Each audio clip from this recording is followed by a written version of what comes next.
corporation that's producing this, and she has to stop that because her kid becomes like a MacGuffin throughout the season. Who produced what show was that? Did that come from, or who produced it? Was that actually from the BBC? It was like co-produced by the BBC, and it's mostly a Canadian production. And AMC also was connected to it somehow. But yeah, that's AMC was connected to the production of Orphan Black, but it wasn't. But the show wasn't actually on AMC. No, I when I was when I was tuning into the show for its 4th or 5th season, it was mostly BBC, the BBC channel. Yeah, but BBC always partners with other companies or whatever, yeah. When they produce television, don't they? Yes, some of those, yes, and then there's just other ones that they import some of the BBC channels, the shows they have overseas. But they're not squarely based or built on being a television production company or whatever, so that they always, I mean, I don't know a lot about the BBC, but from what I remember, they always partner with other production companies whenever they make TV shows or movies. Yeah, sometimes. It's just like other channels. Sometimes it's usually from them, and then sometimes it's from they do co-produce with other companies. That's how it usually is for these channels. I'm just looking at the production. They've teamed up with a couple of big American Western production companies before on some of their more popular shows. I know that. Yes, yeah, they did have that. Yeah. It was a good show. I really liked it. I don't watch the BBC or BBC America all that much. I never watched many of the British shows or whatever, but I know that there's a lot of them. They make a lot of them. Oh, I'm very into the British shows. I mean, that's where Doctor Who is at. I need to catch up with Doctor Who, but that's. Yeah. I thought they canceled Doctor Who. Oh no, it's still continuing. This news, the last 2 new seasons were in Disney Plus. Disney Plus team up with BBC. Did they fire that fucking guy that they brought in to play the Doctor? That was so bad. No, he was let go after the 2nd season. He didn't fire. I don't know what's going on with that. I'm not going to get into it. Why are you trying to be nice for this guy, Andres? What's that all about? He's actually not a bad doctor, but he's not like a top tier doctor. That's not what I heard. I heard that he was an asshole or whatever, that he basically ruined the fucking show. What are you talking about? No, this show got ruined because of bad writing. That's all I have to say. Didn't they make the show all about him being gay or something like that? And that was like the whole central focus of the show now? No. The show was bad because it was just too cartoony and campy.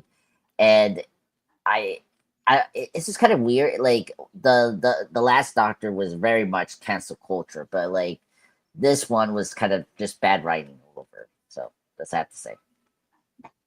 Okay. Yes. Yeah. It's that's all I gotta say. Because what he has to say is, we know the truth. Since you're basically the only Doctor Who expert we have here on the panel this evening on the Bleeding Edge, folks. We and Cyber kind of have to just pretend, try to trust that you're being realistic and honest about your opinions here about the show. But I mean, everything I heard on from the media and on YouTube and everything and whatnot was that actor was really fucking bad at playing the Doctor Who character, really bad, and that he's also an asshole in real life in some form or fashion. He's not very highly liked or whatever as a person, and or he's like some kind of fucking gay fucking asshole or whatever in real life. I don't know. And then the show fucking went to shit with him as the Doctor. It literally went to shit to the point where it needed to be canceled. Yeah, I to be fortunate, I haven't really got into his season. I'm a little behind, but from the stuff from the beginning, it was okay. I I just think that it's just the bad writing. And him, I think he's like a non-binary or something like that, like a person. Oh I don't know. no, are you serious? Yeah, yeah, I have Cyber. How do you feel about non-binary, openly non-binary actors? Like what's her name? What's her name from Last of Us? Bella Ramsey or whatever. Bella Ramsey. Yeah. What do you think about that, Cyber? To put it simply, go get some help. That's all I got to say. Oh, and Cyber, your favorite, what's her name from The Acolyte? Your favorite actress. Yeah. I can't remember her name because that was a long time ago. What, the lead? I forgot her name. Stelziger or whatever. Oh my god. Wait, thank God we're not gonna have to worry about hearing that name again publicly. Amanda Steenberg or Stellenberg or some shit, right? Yeah. That's her favorite. The one that made that like rap battle attack video. He's joking, Andres. The one that made that rap video, like fight video or whatever, like and put it out publicly against. Yeah, you said the right name. You said the right name against Star Wars fans. Yeah. Yeah. That's a very intelligent, logical move that she made to put that rap and fight video out against the Star Wars fandom in support for the Acolyte. Yep. Let's alienate the whole group that actually watches this stuff from wanting to watch this stuff. Can you imagine? They're the ones that put the money in their pocket. Can you imagine Iger and like the Disney executives and shit like that sitting there watching that video or whatever? Yeah. I would have loved. Wouldn't you love to hear that conversation that being had when that happened? Mm-hmm. I would have loved. I would actually pay to be able to read or watch the recordings of the meetings that were had when the Acolyte came out, with the Disney execs and Iger and all that and everything, talking about the show and what they think about it and all that. I think actually Iger didn't come back until after that show had been already out for. It was still Bob Chapek. Yeah. Mm-hmm. Oh, really? Yeah. Oh, okay. All right. Because in all reality, the show wasn't actually started and produced and all that until years earlier before it actually came out. Okay. Yeah. Yeah. Bob Chapek. Remember that name, folks. He's the one that greenlit that show. but that was all based on the word of Kathleen Kennedy, right? Yeah. Yep. Yeah. At the end of the day, right? When it comes to the actual like repping of Star Wars or whatever, it was her that greenlit and said, yes, we should do Acolyte. Yep. And then she brought that to Disney or whatever. I would imagine is how it would have worked. Yep. And for some reason, I guess her word or whatever, or like her, whatever green lighting or whatever of that actually had an impact with Disney. Yep. Yeah. I mean, Kennedy has been around for, decades. She's been an executive producer for Steven Spielberg for years. So. Oh yeah. No, I'm aware that she's actually participated and been a part of like actual making of good movies before and stuff like that. I know that. So. I mean, you can't get as high up as she got if you didn't do something, good at some point in your career. Mm-hmm. Nope. And she's been around a long time. I get that. Yep. Yeah, since Raiders, that was like. Yeah, but she fucked up on the Acolyte, man. They invested $250 million into that show. Yep. I think she, effed up completely with the Lucasfilm in general. But we're not talking about that. Star Wars TV shows, movies are not cheap to make. They are very, very expensive. No. Yeah, because they're all visual. Yeah, all the Star Wars Disney Plus stuff costs a lot of money. None of that stuff. None of those shows were cheap. Nope. So welcome, folks, to The Last Samurai. Yeah, that's right. You know what? Thank you, Cyber. It's always a good idea to mention the movie you're reviewing, the title at least once in the first 10 minutes of the show. Hey, look, this is like some what people would call B-roll content in the creator space. Us just bullshitting about random topics or whatever. What's up, folks? MCU's Bleeding Edge in the house, going on almost 5 years as a YouTube channel and podcast. Believe it or not. As I continue to age, having participated and experienced a birthday this week, which is wonderful. Thank God for having a birthday. It means you're alive. I am, of course, Jeff S., aka TrueKnowledge, proud to be here moderating this Friday evening, November 28th, 2025, with my co-host Cyberneticshark. As always, for the most part, as always, rarely, missing in action, joining me for this movie review of my pick this week, The Last Samurai, starring Tom Cruise and Ken Watanabe, and several other very talented Japanese actors that we've seen in other TV shows and movies also. That are pretty good. They had a lot. They did a really good job of casting a lot of talented Japanese actors in this film. Obviously we'll get into that when we break the movie down. But Andre's the pop culture guy who is also a special guest co-host of the MCU's Bleeding Edge. I think that he deserves, to have his title publicly declared since he's been with us for so long. He's such a good friend. Such a nice guy, defending the undefensible with fucking Doctor Who. Time Lord.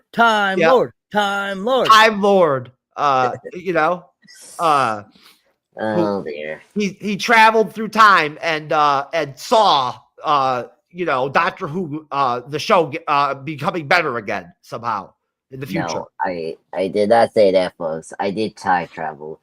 I had to iterate this that we're still in the low point of Doctor Who. It's not as great as Tennant or Capaldi. I forgot what I was going to say about that. In wrapping up was that the audience size was reduced dramatically from season to season because of the hiring of this new actor to play the main character. That's all I really know, is that he was that bad at playing that actor or that character, I guess, that like the viewership really fell off season to season. Yeah. Oh, it's only 2 seasons, which is kind of crazy. But it just, I don't know.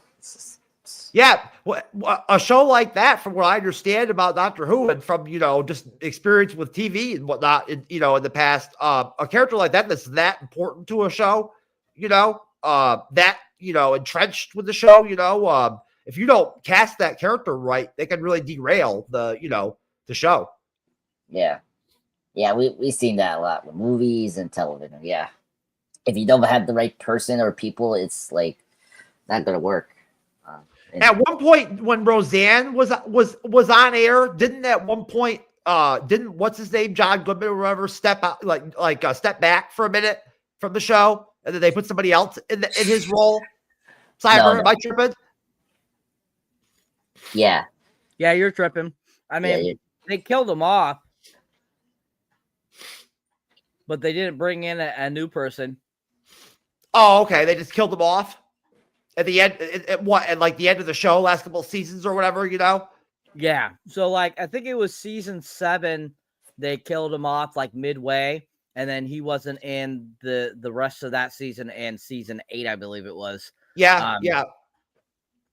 I somewhat remember reading about how that happened there towards the end or whatever, but that show had such an ensemble cast anyway, right? That I'm sure that by that time, for the show, you know, a lot of the younger actors and characters were older, you know. But it's surprisingly, Roseanne actually was on air for way late into the 90s. Some people might not know that, you know, since it really became popular in the early 90s. But it actually like stayed on air and was alive all the way up to like 97, 98, I think. Right, Cyber? What was that? Roseanne actually was made it all the way up to like 98, didn't it? Or something like that, like almost to the 2000s as an active show. Yeah. I mean, late 90s. I mean, the viewership fell off, you know, the popularity of the show dimmed, you know, towards the end. 97, it ended. Okay, 97. Yeah.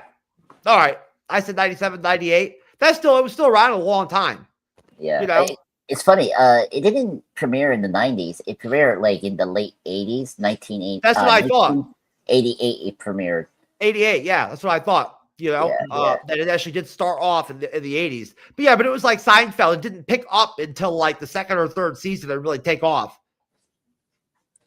Yeah. You know, George Clooney was in the early season, like in the early first two seasons. I didn't. I was surprised about that. I knew that he appeared in the show. I did not realize he actually had a recurring role. He did. I saw like 1 or 2 episodes when he was in it. Did you know that Brad Pitt had a recurring bit role in yes. What's the show? That old ass 80s like, you know, Christian TV show. What the hell was that show called? I'm looking at it now because I can't remember it. He played like the love interest neighbor of like one of the daughter characters on the show. Okay. See here. I'm looking at it right now.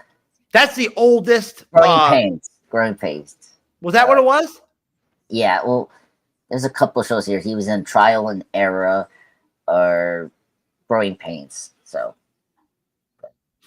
he's also in Dallas. He appeared in Dallas. Dallas. That's the one I'm thinking of.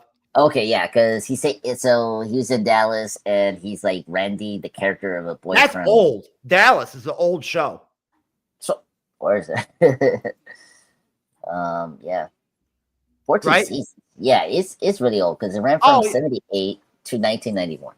Yeah, Dallas is an old show. I knew that it was prominent in like the 80s and all that. You know, that's around for a long time.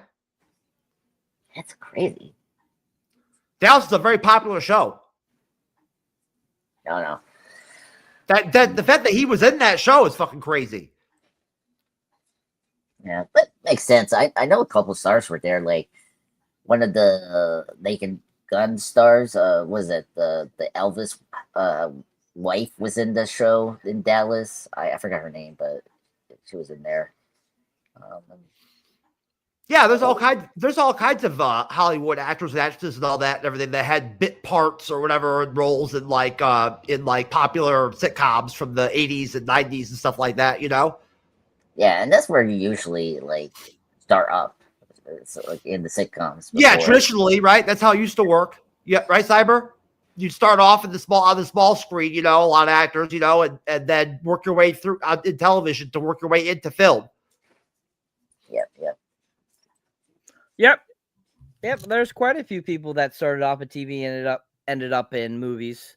You know, I mean, Melissa McCarthy in recent years. You know, if you think about Tim Allen, when we saw her in the Life of David Gale, that tripped me out. Yeah, it was like it was around the time Gilmore Girls started already. So like that was crazy. Why is that? Was she in Gilmore Girls?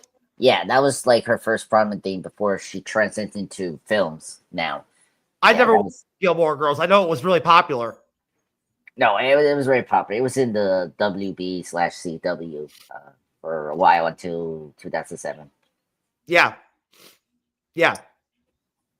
That was when the WB actually had some pretty powerhouse shows in their lineup. Yeah. Smallville and Oh my God, Seven Heaven, all those like classic shows. Yeah, I Superman never really understood or got into getting into any of the Superman spin-off television shows or anything like that or whatever. And Oh, really? You haven't seen Smallville? The concept of Superman in the television show or whatever as the core just seems like it'd be boring to me long term as a show. Smallville is a really awesome show, but it has its problems. Because that show was a prequel, like it was set before him becoming Superman. If you like it or not, yeah, that premise just seems boring. Yeah, it wasn't as bad as Gotham was for Batman. Like that's was absolutely fucking fantastic. Yeah, I mean, at least there were some best versions of the characters. Like Lex Luthor was great in that show. What were you saying about Gotham? Listen, I watched Gotham for like the first season or two. That was actually a pretty decent fucking show. I don't know what you're talking about with Superman. I never saw that, but Gotham was okay. Yeah, but they didn't focus enough on Batman. Where Smallville at least was focused on Clark Kent, because Gotham was focused on so much. Yeah, but Gotham wasn't supposed to be a Batman show. It was about Gotham and the detectives and the police, right? Wasn't that the show? Yeah, for like that first season. The main characters were cops. Yeah, for like that first season until like the second season, they started to focus more on the Batman villains. But anyway, that's just the point of the show. Yeah, but literally, it's just personal thing. Like I think Smallville was really fun. I especially the later seasons. I those are my favorite. But it's just me. But no, I will give Gotham at least like a due. Like they actually had good casting for some of the villains. Like I did like the Penguin and the Riddler was really good in that show. I thought Gotham was pretty high end from what I saw of it. Yeah, I actually like their version of Gotham City. Like it looked like Tim Burton mixed with the Nolan films. Like the city looked the concept of having a TV show just based on Gotham, and its characters or whatever is cool.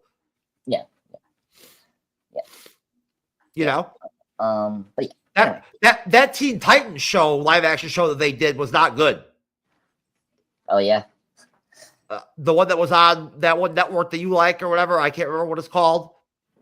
Well, it was first at DC Universe, and then it went to HBO Max afterwards. Oh, it was never on UPN or no. The Arrowverse were in the CW. The Flash. It was never. I just assumed it was on the CW at some point. No, they just got reference like in the multiverse stories that they were doing because. Oh, okay. So it was on the DC streaming service that they had years ago before HBO Max came out, and then they put it on HBO Max. Yeah, exactly. It was the same thing with Doom Patrol. No, HBO Max was Cyber. Help me out. Was it? That show was made exclusively for HBO Max. It was not on any other DC shit. It was its own fucking thing. Okay, so it was HBO Max only. Okay, so it's exclusively on HBO Max. Like Doom Patrol. Doom Patrol was made exclusively for HBO Max as well. Okay. Thank you, Cyber. Thanks. Yeah. Good clarification. Either way, I watched a couple episodes of the first season. I did not like it. I thought they did some good job with some of the casting on the show, but the show itself I didn't like. Yeah, and some of the characters were stupid. Yeah, I as a DC, like as a Teen Titans fan, I just wish it was more of the cartoon that I grew up, because that's like for me the definitive version of Teen Titans. And what they did with Raven, their version of Raven, it didn't work. I didn't like that. And same thing with Starfire and Starfire. They gender bent Starfire or whatever, kind of. Yeah, kind of. Starfire's not black. Yeah, I don't know. Yeah, it was just not as good as they were trying to do. Yeah. Anyways, so before we get into Last Samurai, Cyber, I know you're a big fan of gender bending, sir, in television and movies. What's your forecast on how in the future how do you see gender bending of characters working out long term based off what we've experienced so far with it the last couple of years?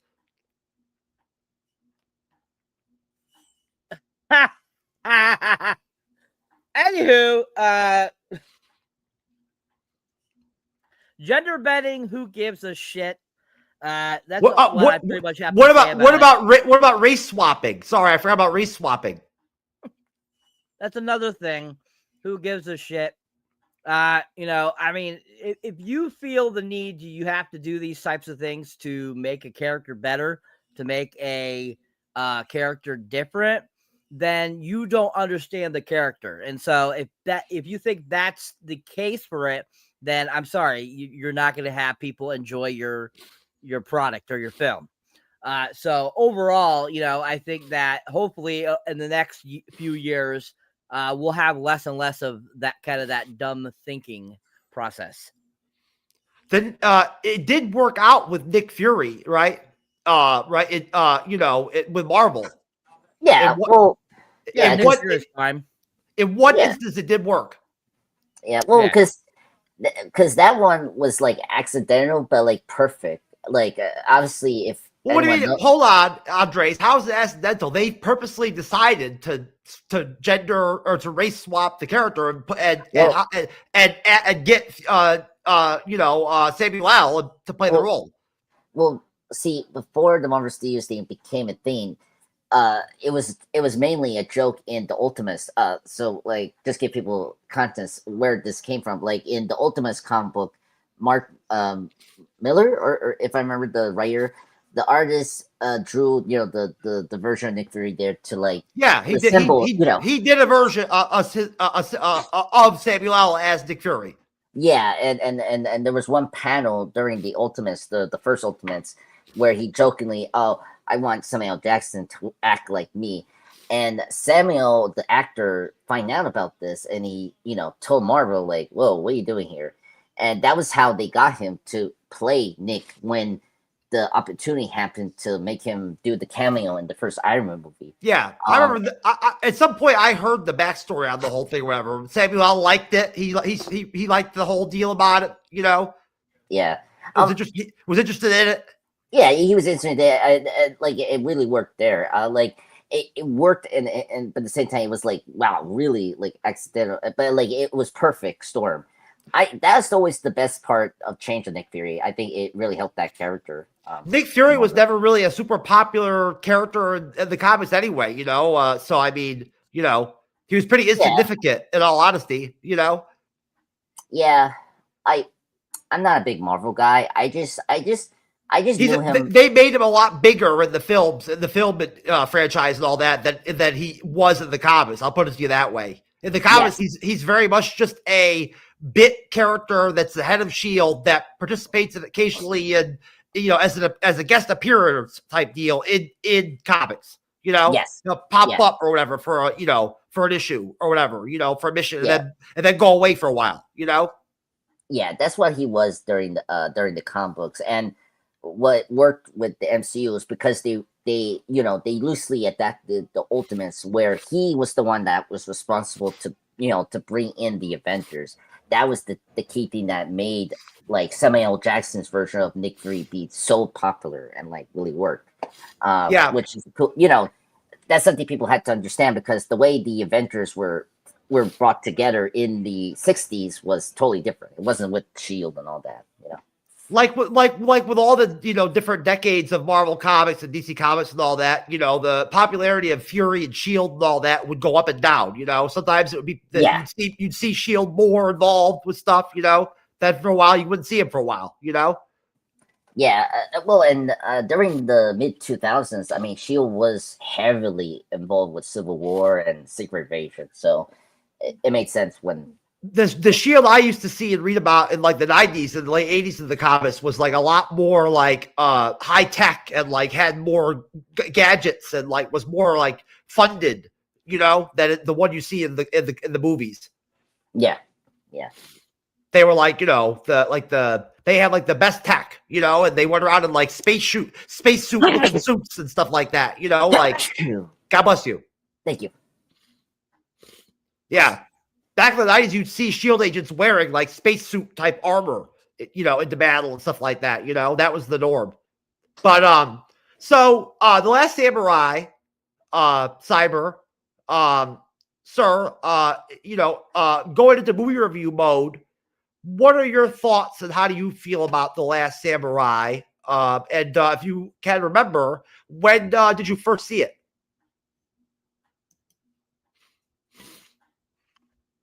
All right. Let's see. The first time I watched it was probably around the time it came out on DVD after it released in 2003. So probably around 2004, 2005. I think I rented it from Blockbuster or Hollywood Video. I can't remember. Nice. And I watched it and I just remember being in awe of it. I thought it was such a freaking great film.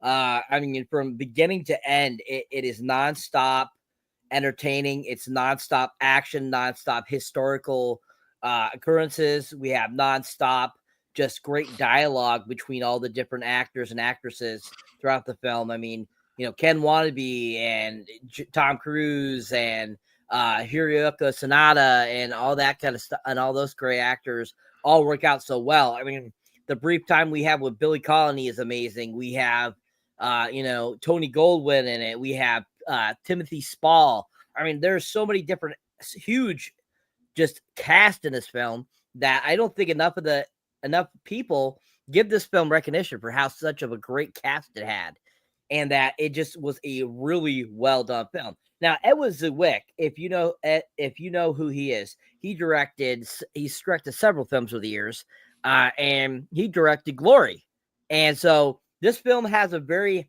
very Glory feel, I feel, to it. And he is so great at doing like Civil War time era films. And this is just one of those great like Civil War type of films that if you're a big fan of the Civil War, like the history of it and, you know, what it was all about and you just like war films, this is a film that just gives you all those great and checks off those boxes because it's got everything in it from, you know, drama to action to great history lessons to just very interesting information about the Japanese culture, about the American culture at the time. And just, I think that it's just such a really well done film that I absolutely just love this film. Rewatching it was such a pleasure because I probably haven't watched this in like at least a decade. And I forgot everything that happened in it. And I was like, wow, it was like rewatching it for the first time. And it just was so fun. It's just a really well done film that I think is a very underrated gem. Yeah, so it holds up too, you know, very well, I think. You know, for 2025. Cyber, I think that that whole like feudal you know, sort of time period of Japan in history, you know, like, you know, where with the samurais dying out and all that, you know, and they start to accept, you know, Western technology and influence and stuff like that or whatever. That's like, you know, that really happened historically, right? Like that period or whatever is actually very interesting overall too, you know. There's just something about Japan and its history and customs and stuff like that, you know. Right? You know, think about Shogun, you know, and how great that was, right? That, you know, there's something very entertaining and very interesting about, you know, about the history of Japan, you know. But yes, so Cyber, thank you very much for pointing out the director already, Edward Zwick. But I'll go ahead and wrap up that information by just pointing out that The Last Samurai did come out in 2003. And it is an American epic period action drama film. And the screenplay was co-wrote by John Logan and Marshall Hershkovitz, which is a very Jewish sounding last name. So the story was devised by John Logan, and the film stars Tom Cruise, who also produced, as he often does, along with Timothy Spall, Ken Watanabe, Bill Connolly, Tony Goldwyn, Hiroyuki Sanada from Shogun, Kyoki Kato in supporting roles. The film's plot was inspired by the 1877 Satsuma Rebellion, led by Saigo Takamori, and the westernization of Japan by foreign powers, as I previously brought up, which is a really interesting period of Japan's history. So, Andre's the pop culture guy, sir. Sorry about the history lesson, real quick, but same question, sir. And what's your take on The Last Samurai? And one of I think probably, like Cyber said, one of the most underrated top Tom Cruise films, probably, at least of the 2000 era, you know what I'm saying? One of his best. Yeah, no, I agree. Yeah, I actually like this film. I do agree with Cyber. It's very underrated. I think people are sleeping on this film. Yeah, I see this film. This is my second watch of this film. It's been what 3 or 4 years. I seen this. I think I saw it on TV. Really was amazed about it. I totally forgot this was the same director that did Glory. He's a fantastic director. I mean, this guy did Siege. He did Courage on Fire. Like, really good director doing those kind of thrillers / epic. Courage Under Fire is overrated. Yes, yeah, it's a really good Denzel Washington film. No, I said it's overrated. Overrated. Okay. Oh, sorry, my bad. But just thinking with The Last Samurai, it's been a while I've seen that film, Courage Under Fire, but it's yeah, I really like this film. I'm a big epic history guy, so like this is always in my purview, and so I was very happy that we got to review this movie. I like Tom Cruise. He's a great actor. I think he does really great performances, and I think this is top tier performances for Tom Cruise. I really like this film. I like the cast is really good. I mean, we recognize some of the characters. Obviously, Ken Watanabe from his role from Batman Begins and Inception. He's really great in this one. The actor from Shogun is here too. Yep. If you see him, he's really great as well. And some of the other a lot of the Japanese actors that have been in American films over the years were in this film. A lot of them were. Yeah. No. Yeah. No, on point. Yeah. And yeah, so I'm very excited to talk about this film. I think it's underrated. I will definitely put this as top tier cruise film because it's really great action. I like the music from Hans Zimmer. He did the score. I really like the score. I do listen to it here and there. So yeah, I'm very excited to talk about this film tonight with you guys. He really owns his role in this film. Yeah. I couldn't. You can't. It's hard to imagine another actor in this film. No. Yeah, he sells the perfect, like, him being very traumatized about the war that he previously was in, and like he really plays that very well in this movie. Yeah, when he's Tom Cruise, when he's really at his game, he really owns a character. He has that ability. He's got that ability. Oh yeah, like everything from Eyes Wide Shut, Collateral, and what else? Magnolia. Yeah, he's always good at that. And same thing with Mission Impossible as well. Eyes Wide Shut is a weird movie. I mean, honestly, it's kind of boring at times, and yeah, I don't know, yeah, you have to be in the right mood for that movie. It's a different movie, but Tom Cruise is really good at it in that film. I'm a Cooper fan, so I really like that film, and I think Tom Cruise and Nicole Kidman's in that movie. It's a really good film. It was supposed to be some kind of real high end artsy sort of Kubrick movie or whatever, like some version of that. You know what I mean? And yeah, it just wasn't a really great movie. Yeah, it's his last film. Yeah, it's not the best of his work, but like it's decent. It's a good one. Didn't who was that young actress that's in that film that plays the prostitute? Oh, I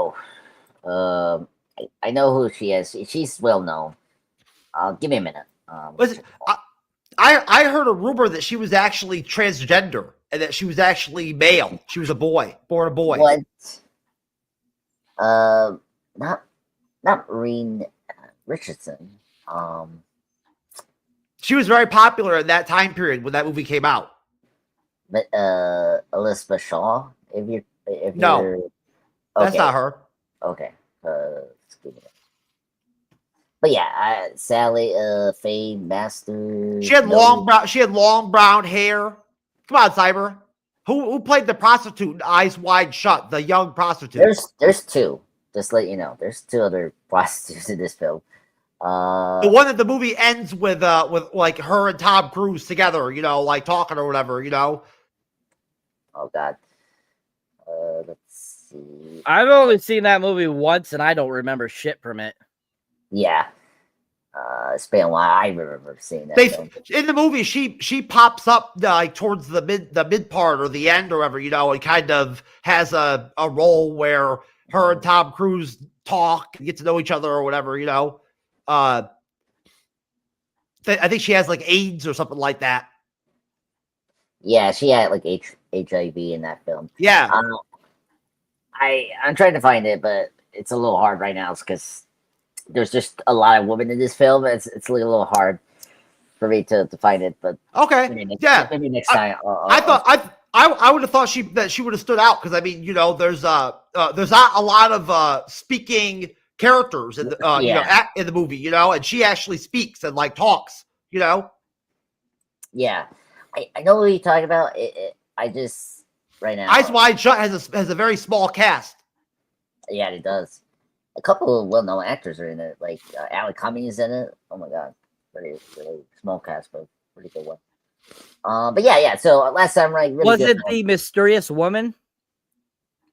I think so. That's what maybe Jeff is talking about. But the prostitute, the young teenage prostitute that Tom Cruise doesn't. I don't think he actually buys like her services or anything like that, but he ends up with her and goes to her apartment for a while and they talk. Yeah. She's a woman. She's not a transgender. It's been a while, but it's not a transgender. It's just I think I saw this information on one of those like whack job crazy internet sites that like puts out crazy weirdo rumors about people about celebrities. Yeah, well, don't always believe that. Cyber. My point was that actress I heard was actually transgender. That she actually was born a male.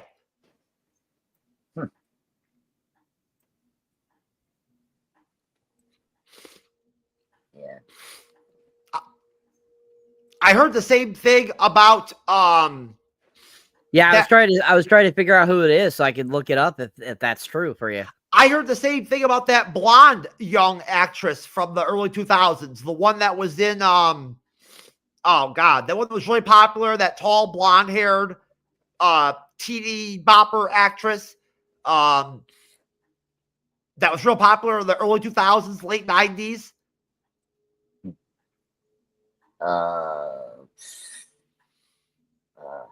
The actress that was in 10 Things I Hate About You. Vanessa Shaw is who plays the prostitute named Domino. She is a woman. Okay. She was in Hocus Pocus as the love interest of Max in the film, and she was also in a few other things over the years. But yeah, no, she's not a prostitute. Vanessa Shaw, that's her name? Yeah, Vanessa Shaw with an I, not A. Vines. Okay, that's not the actress I was thinking that I actually thought that I thought was in the movie, so I was wrong. Okay. But thank you for pointing that out and pointing out the facts, Cyber. Good job, sir. And the actress you're just brought up that's from 10 Things I Hate About You is Julia Stiles. Julia Stiles. Yeah, Julia Stiles. Yeah. That was in the Bourne series. You can always count on me, Andre, the pop culture guy, to step in and correct you on your pronunciation, sir, when it comes to some of these names. Yeah, that's true. Her name is very weird. But you have a good memory when it comes to actors, sir. Yes, yep. I heard a rumor that she was trans. Oh, really? Yes. That is crazy. A legitimate rumor, like an actual legitimate site. Man, that is crazy. Okay. Yeah, it's possible. You never know. Yeah, I think that's also a lie too. Before the whole transgender thing became so popular on the internet and on YouTube and stuff like that or whatever, the tranny thing got popular. You could be a transgender and fly under the radar and people wouldn't even know. Yeah, that's kind of true. I'm just looking at her Wikipedia. Apparently, she dated Dave Harper from Stranger Things from 2011 and 2015.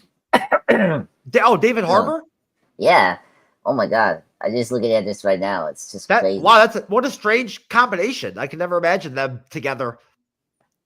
Yeah, this is like they ended their relationship in 2015 before Stranger Things became a thing. That's funny. But yeah, she's a good actress. I always liked her. She's great in the Bourne. She was very popular for a while. Yeah, then just dropped off. I mean, she was. I think she actually was in a couple of like high end, European style, drama type film. I think. Yeah, dramas and then blockbusters. Yeah. But she still work. It's just not the ones we hear right. So no, no, they stuck Kirsten Dunst in a couple of films that were kind of above her league when she was popular back in the day. Oh God, Kirsten Dunst. Oh, she's really good. Love her. She's great in Fargo season 2. If you've seen that, she's great in that. I didn't see that. I didn't see it, but I heard that she was good in Fargo. I like Kirsten Dunst. That one comedy that she did where she's in Minnesota, as a cheerleader or whatever, Oh, yeah. That's a good movie. Very funny. Mm-hmm. Yeah. No, it's a funny movie. It's really great. Yeah, very very underrated. Yeah, it's directed by Penn and Reed, who did it the Batman series. So yeah, that what's her name? That really really hot, attractive actress that was basically only known for being hot. Denise Richards or whatever was in that. Yeah. No, it wasn't Denise Richards, sir. Elisha Dushku. That's who the hot actress was or whatever in that film? Yeah. Unless you're thinking of Drop Dead Gorgeous. Drop Dead Gorgeous is the one where she's in the beauty pageant. Yeah, the beauty pageant. Drop Dead Gorgeous. Okay. Not Bring It On. Okay. Yeah. No, Andre's not Bring It On, motherfucker. Come on. I don't like Bring It On. Fuck you. What the fuck are you talking about? I never watched Bring It On. That's where Kristen Dunst is in. It's not in Drop Dead Gorgeous, sir. Drop Dead Gorgeous. That's the comedy she was in. Yeah. Wait, she's in that movie too. That's that's the underrated comedy I said that she's in that I really liked. Yeah, Drop Dead Gorgeous, absolutely a great movie. Christy Alley, Denise Richards, Amy Adams in one of her first roles. Amy Adams. Amy Adams was in that. Yeah, she plays the redhead. What's her name? Was in it too, right? Robin Tunney, or whatever that actress's name is. It's really funny. Robin Tunney? No, I don't think she was in that Who is the actress that plays the friend of the mom that's really funny and sexual in that movie? The one that's like really slutty. Who was that actress, Cyber? She was popular back then. Play sexy? I think she was on the West Wing. You mean Allison Janney? Yeah, Allison Janney. Yeah. Yeah, she's great in that movie. That's what I thought you were thinking of, but then I'm like, sexy? She's not sexy. Allison Janney was a really talented actress. She had a lot of range. She could be funny, serious, Yeah, she's really good. She knows how to combine. I think she won multiple Emmys for The West Wing. I think she did. I know she was nominated multiple times. She may have won. I'm not sure. I know she won at least one. The West Wing was an Emmy fucking machine, dude. I know. Yeah, so I'm just looking at her Wikipedia. Yeah, she's received 4 Primetime Emmy Awards. There you go. I told you. Yeah, and just checking. When The West Wing was on and popular, almost every actor on that show won an Emmy or got nominated at some point. Yeah. I think Martin Sheen, I think, got nominated. And there were a lot of talented female actresses on that show. Yeah. No, quite a lot. And it was an ensemble cast type TV show from what I remember. Yeah, there's a couple I recognize.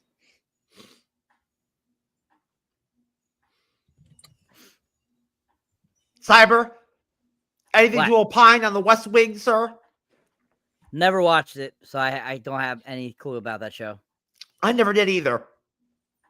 Yeah, I just know. I remember that it was big. I remember that it got a lot of nominations and Emmy wins. That it was considered a big, great show, but I never watched it. Yes, but it was not the kind of movie, not the kind of TV show that I would watch back then in that time period of my life. So I never got into it either. You know, I'd watch it now probably. But supposedly it was like a really high end drama type show. For that time period. But yeah, as far as The Last Samurai goes, it's definitely peak Tom Cruise. When it comes to like 2000s Tom Cruise, this was peak Tom Cruise, and essentially, according to the Wikipedia plot synopsis, it starts off with, in 1876, former U.S. Army Captain Nathan Algren, what a great name, an alcoholic traumatized by his actions during the American Indian Wars, is approached by his former commanding officer, Colonel Bagley.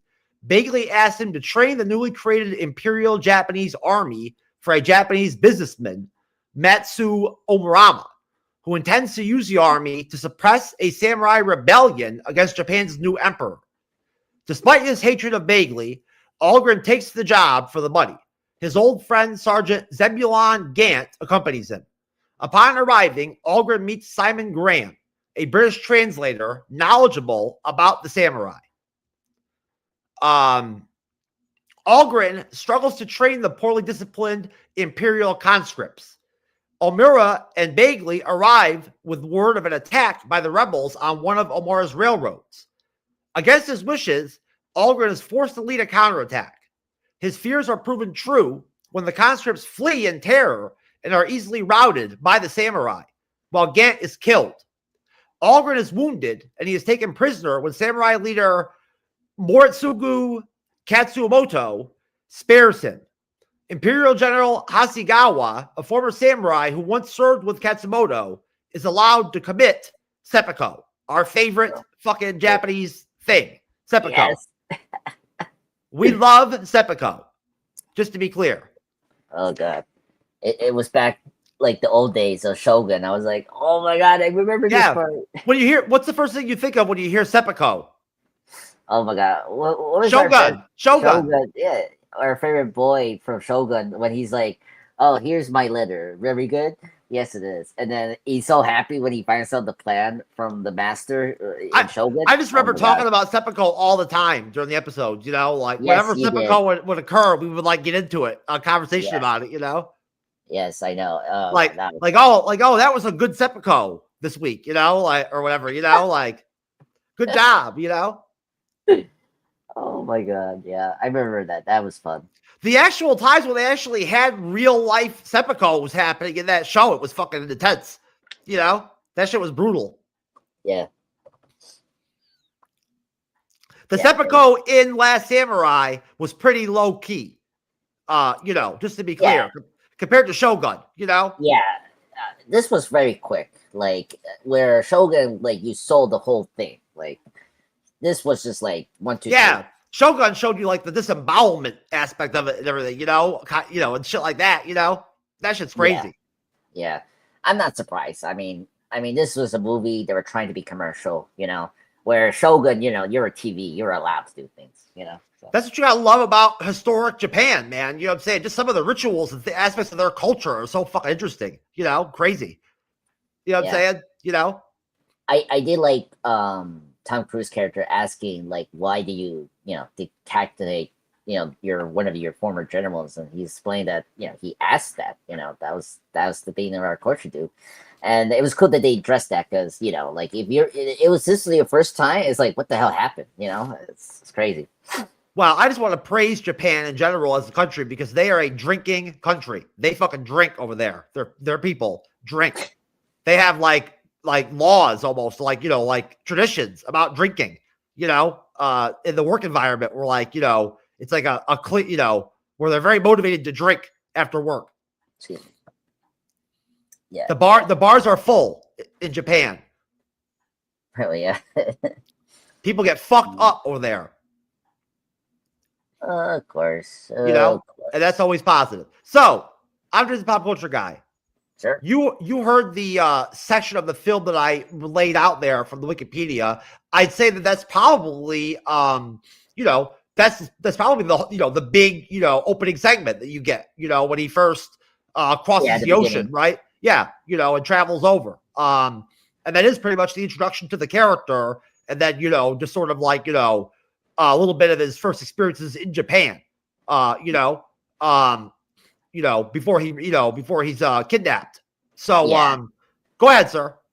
Yeah, so this section is really awesome. You get to know your characters, especially Tom Cruise character.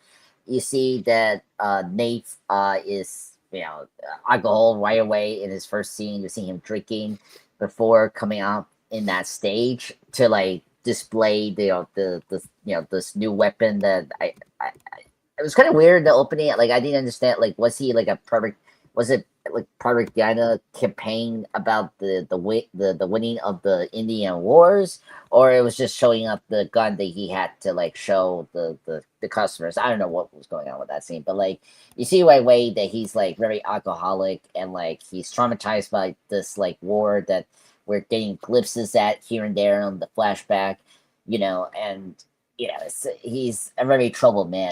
Shout out, Andres. He pulls off the full-blown drunk shit very accurately, like very authentic.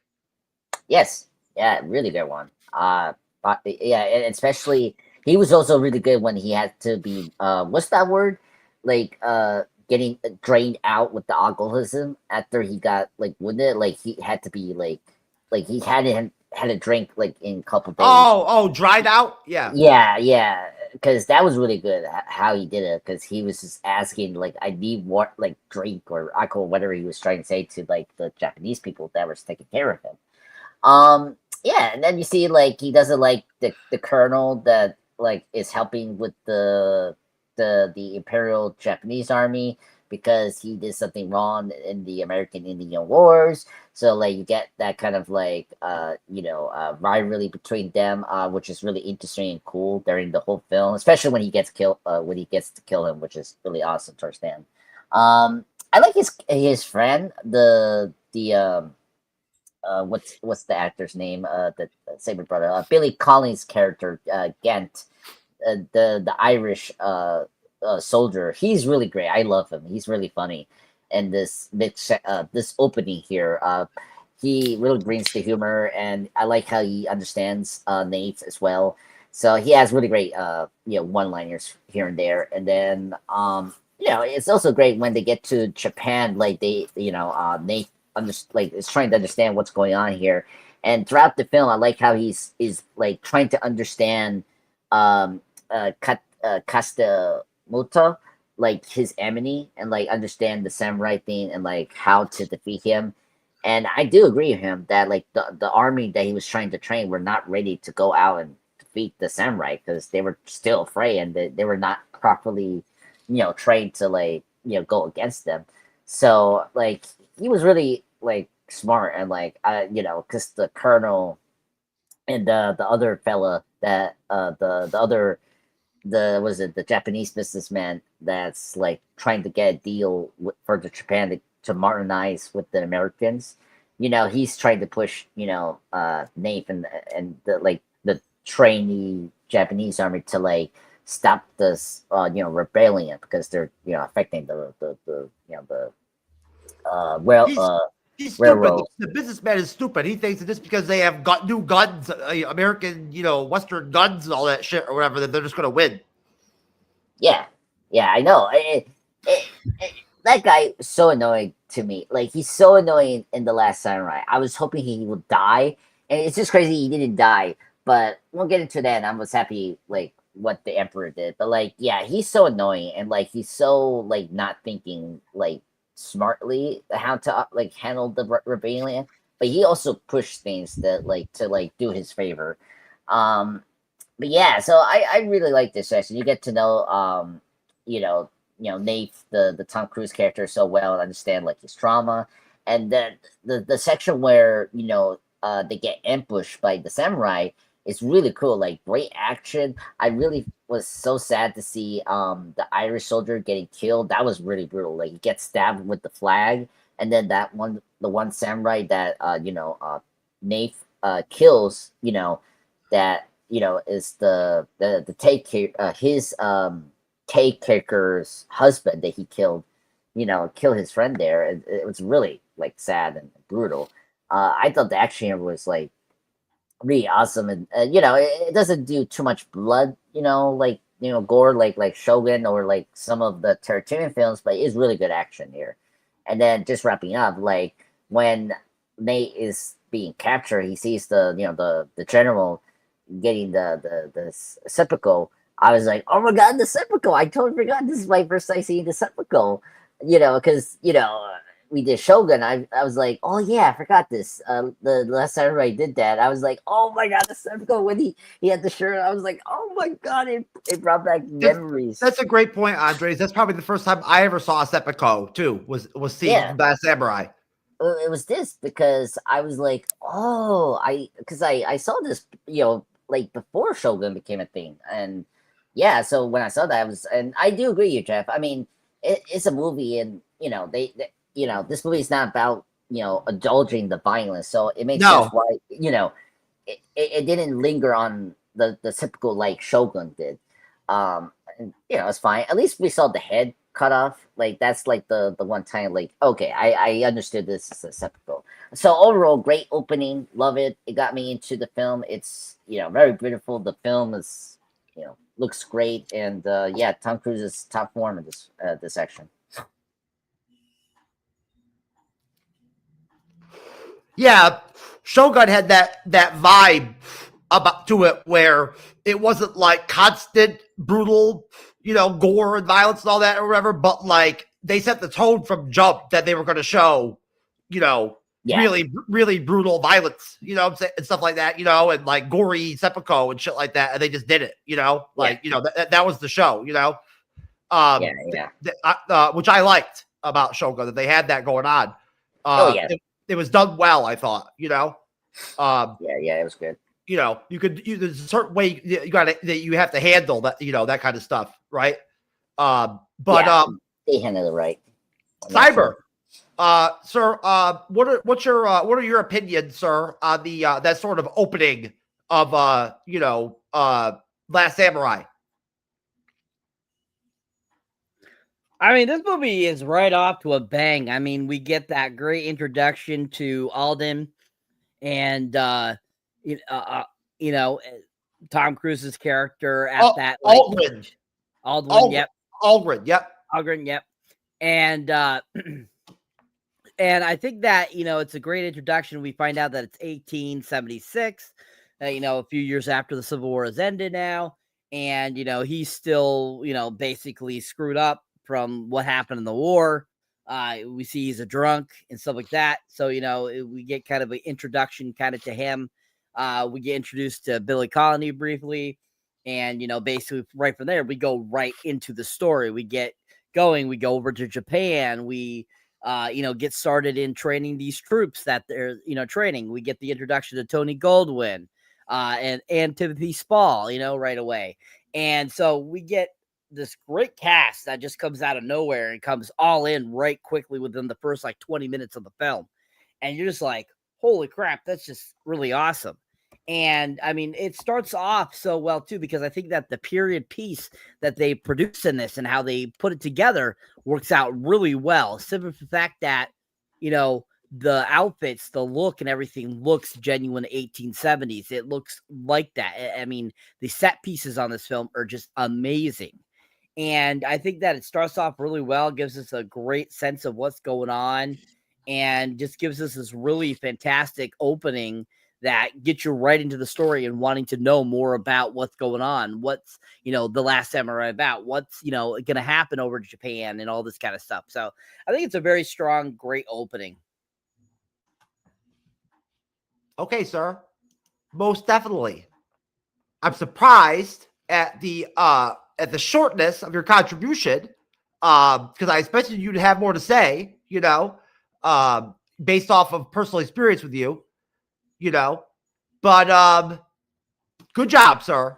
You know, I'm sure you're probably, you know, staying, you know, in tune with the clock and everything, you know, and because of my unprofessional moderating tonight, you know, at times, and veering off into random subjects, it's chewed up a lot of time on the clock, you know. So, you know, I respect your expediency. Or it could just be that's all I had to say. That's possible too. That's possible too. You know, but again, one of the you know, awesome benefits of you know, being almost you know, on the same podcast YouTube channel for 5 years is that I've become accustomed to you know, knowing or getting it out, you know, or seeing, you know, kind of your average length on your contributions, sir, you know, over the years. You know, so I have a pretty good feel, you know, for about how long Cyberneticshark you go, you know, on a round. I'm always sweet and short and to the point. Yes, sir. You've pointed that out in multiple many times, multiple different contexts, that you are a and they will always be precise and on point. You are that you are a 1-2 done kind of guy, you know. Yes, unless I really want to talk about something. Well, realistically, on a personal note, that you know, due to lack of sexual encounters in my recent history or past or whatever, in real time, I think if I actually did hook up with a lady, like tomorrow night or something, hypothetically, if we had sex, I would probably come in like less than a minute. Like, you know, I had a friend this one time at a job I worked at this insulation company back in the day. And he told me a story about this time when he was hanging out with this stripper, this hot stripper at a strip club. And he went in like the back room at the strip club with the chick, right? And I guess the chick liked him. The stripper liked him. And like, she gave him a chance to have sex with her, right? And she like bent over with her ass out to like have sex, like, you know, or whatever, like, you know, like doggy style, standing up. And he like went to like unzip his pants and go to have sex. And like, he was so horny that he exploded you know, before he actually penetrated, like, you know, like in the process of trying to like consummate, he came, you know. And his description of the event was very funny. What, you know, like his depiction of how it went down was hilarious. And this is the Last Samurai for you folks. Yes. Yes. Yeah. No, Jeff, I think you tell the story so beautifully. I think you did the best.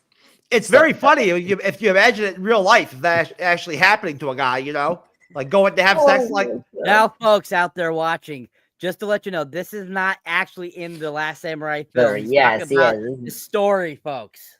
No, The Last Samurai is a very PG-13, you know, ish sort of film, you know, very Tom Cruise-ish, you know, PG-13ish kind of Tom Cruise kind of energy. You know what I'm saying? You know, they got some Seppuku there going on, you know, and some hard drinking, you know, and, flashbacks of like, you know, violent murders of Indians and stuff like that, you know, but it's all done in a very PG-13 way. So, you know. Well, this movie is R, though. Is it an R-rated film? Yes. Really? Yes, it is rated R. Wow, I'm actually kind of shocked that that's an R-rated movie. Oh no, I mean we see the head. I know the. I mean, there's not a lot of profanity, right? Yeah, no, it's yeah. There's some. Yeah, there's some, but like not the F words. Like there's no actual sex scenes. That like you know, there's no. just like there's like romance and kissing, but there's no sex. No, not that kind of film. Oh, anyway, all right. Well, yeah. Yes. I was checking it now. It's blood. I'm just surprised, Cyber. I did not know that the movie was R-rated. Well, because of its warlike nature, because of there is blood to a certain extent. Yes, that's right. To get that R rating, especially in the early 2000s. A lot of Tom Cruise movies are R-rated, aren't they? Yeah, some are, but some mostly are PG-13. I mean, if you think about it, majority of his films that came out in the 80s were R. Risky Business. That's what I'm saying. When he was like Cocktail. When he first came out, when he first blew up and became like, you know, like super popular Tom Cruise or whatever in the 80s and had all those movies that he made, those were all R-rated movies.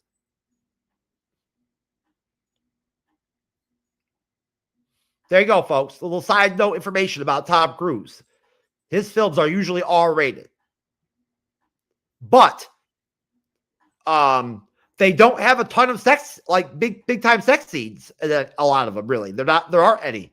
You know, you don't see Tom Cruise doing stuff like that much in his films. No, well, Risky Business has like a lot more sex there. Have you seen that film? I've never seen Risky Business. Yeah, there's like one or two sex scenes that Cruise are involved. It's been a while I've seen the film, but he has sex with one character. It's pretty hard to make an R-rated adult film in the 80s and not have nudity and like real sex scenes and stuff like that. You know, think about it. Yeah. Wasn't that kind of a prerequisite for a lot of films back then? Come on, dude. Like that was every movie. Like for the sex comedies, the horror films were literally like that. Like every Friday the 13th movies, there was always like sex and violence, like literally full on nudity. We see Cyber wasn't it very prevalent in like the 80s, especially in like the early to the mid 90s before Hollywood kind of changed about this stuff. Wasn't it more prevalent that that you'd have like expected nudity from actresses in like films a lot and stuff like that? It was the norm. Yes. It was very much the norm.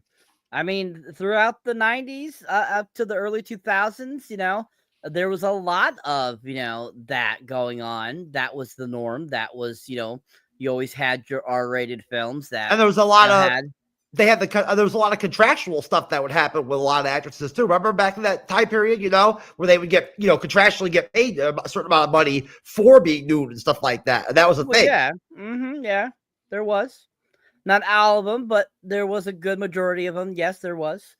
I mean, a lot of them, they actually, went on to, become ashamed of those scenes, and it cracks me up. And when that made them lots of money, but at the same time, as the ratings changed and how they rated things, it became less and less prevalent. Whereas now I feel majority of any film or TV show that says nudity, it's male nudity now. Wasn't there, Cyber, am I wrong, or wasn't there also something back in the day, something that kind of also swung or helped, affected that change, that was like maybe a pressure, having to do with feminism and like, the treatment of women and like, and all that kind of stuff? Wasn't there an element like that too? That was like political, cultural too, that affected, kind of a change where there was less of a, push for like the nude scenes, as and all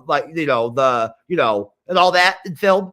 Yeah, shortly before the Me Too movement, that was a big thing, and throughout the ages, even through the 80s and 90s, there was always actresses trying to get that push through, and it just once we hit like that 2010 mark, and a little bit later on, that's when it really started to change. That's when it changed into that. Yeah. Oh God. Now in 2025, it's like almost like a brave, like a big moment or whatever, or like an artistic type, like expression type deal, or like, something like that, to actually see nudity occur from an actress nowadays, especially a big name actress in a film, Yeah.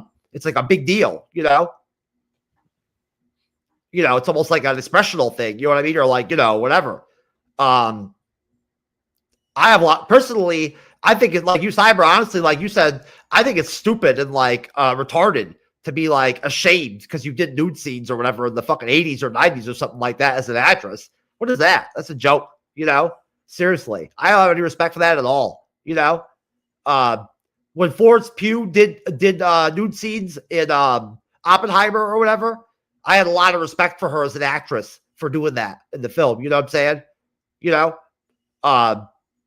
And she did a really good job in that movie. Her character was really good. Yeah, she is good. Oppenheimer's great though. Yeah. Honestly, she had a very small role in that film, but it was very impactful and like to the film and like a really good character. Really, she acted her ass off as that character. Yeah. Anyways, so let me just say essentially that again, hats off to Tom Cruise, because he does do a great job in the film, I think too. Pulling off authentically, like, what it would be like to like experience the cultural change and all that, of coming, from America to Japan during that time period, being like a real, that's a big change, especially for a military guy, right?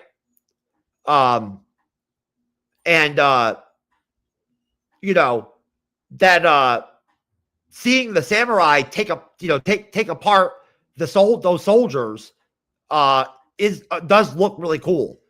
Andres, you're right. The Last Samurai has some really good action scenes. Okay. Yeah, it's a really good one. Best action scenes I see in a while. Oh yeah, totally, top notch. Very well done. So back to the film. Algren is taken to Katsumoto's village, and at Katsumoto's request is taken in and tended to by Taka, Katsumoto's sister, who Algren later realizes is the widow of a samurai he killed. As Andre's pop culture guy so awesomely already mentioned, before being taken prisoner. While initially poorly treated, he eventually gains the samurai's respect. With Taka's help, Algren overcomes his alcoholism and guilt, learns the Japanese culture, and is trained in the art of kenjutsu. He develops sympathy for the samurai, who are upset that modernization has eroded their political power. Algren and Taka develop an unspoken affection for each other.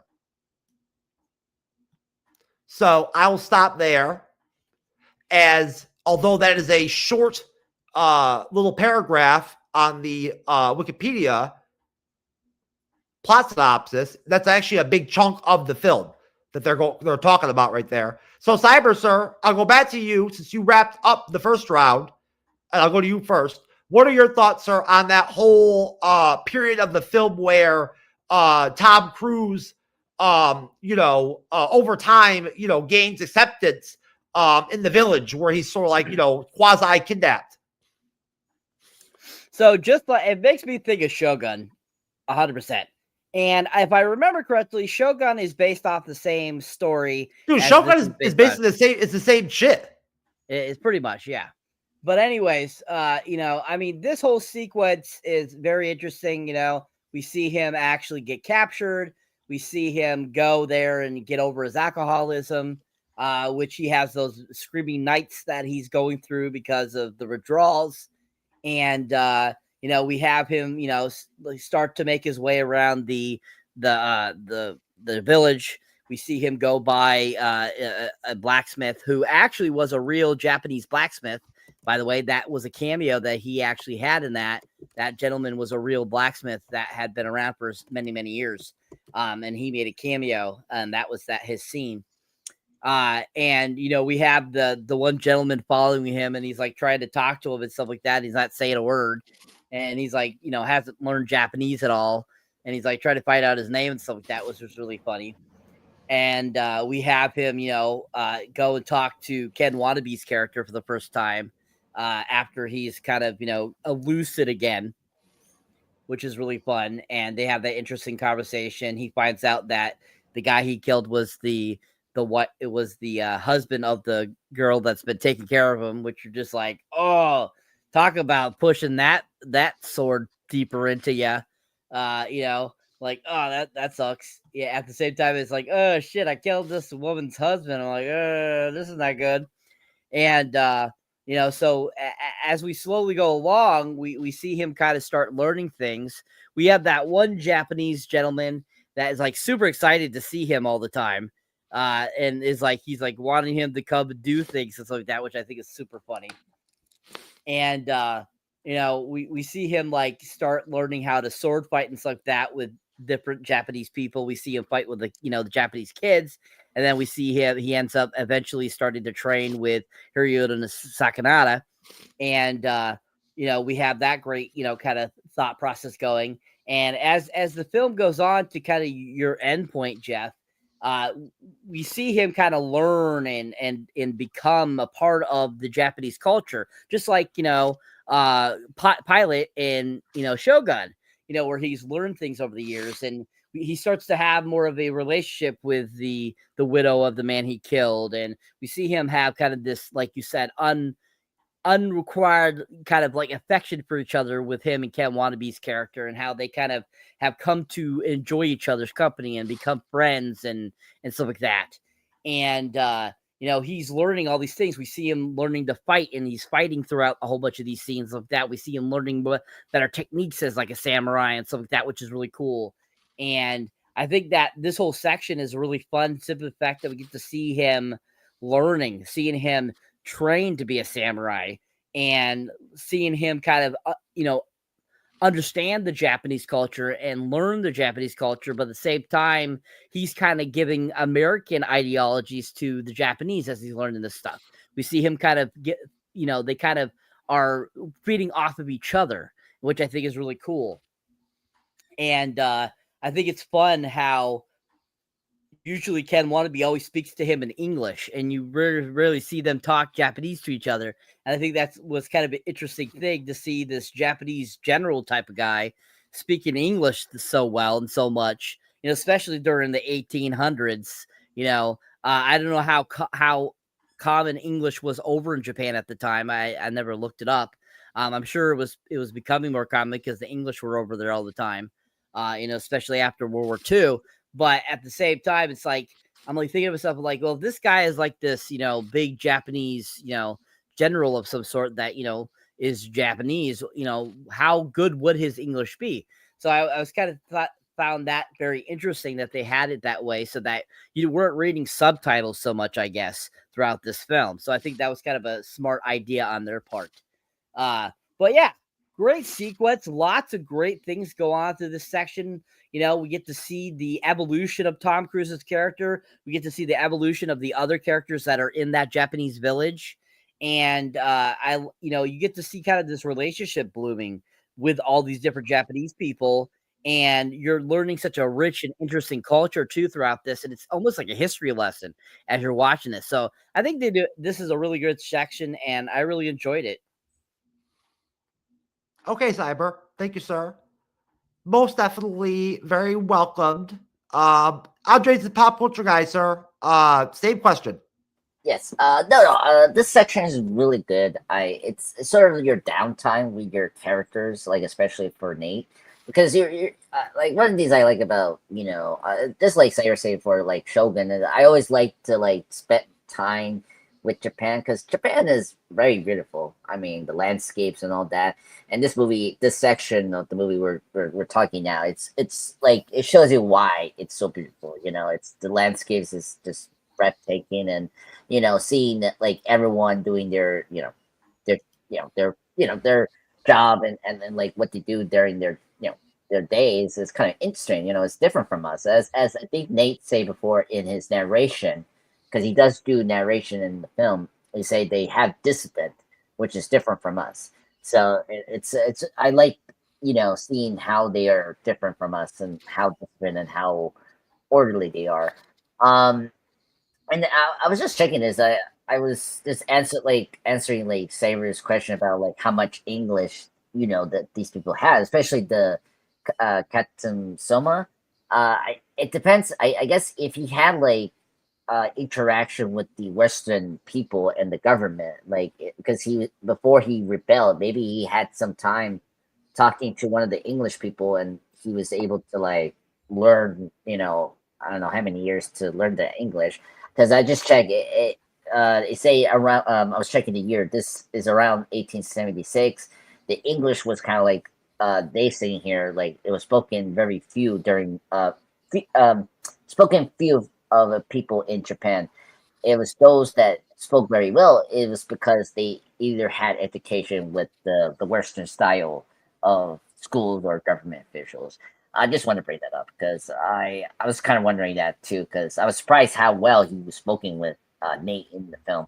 But at the same time, it just made it easier for me to not have too many subtitles. Because I don't mind subtitles, but it's also refreshing to hear what they're actually saying. Um, the reveal that Nate's was it the Katsumo's sister that's taking care of him was the widow of the samurai that he killed was like a twist I did not expect. The first time I was like, oh my god, that's so crazy.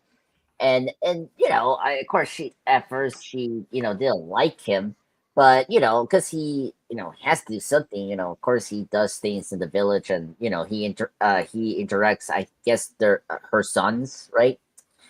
In the house and out in the village, she starts to like him, because he's being nice to them, and he's at least being respectful to their culture, you know, and yeah, they start to have that affection, which is I am I think he has to understand that he had to survive to you know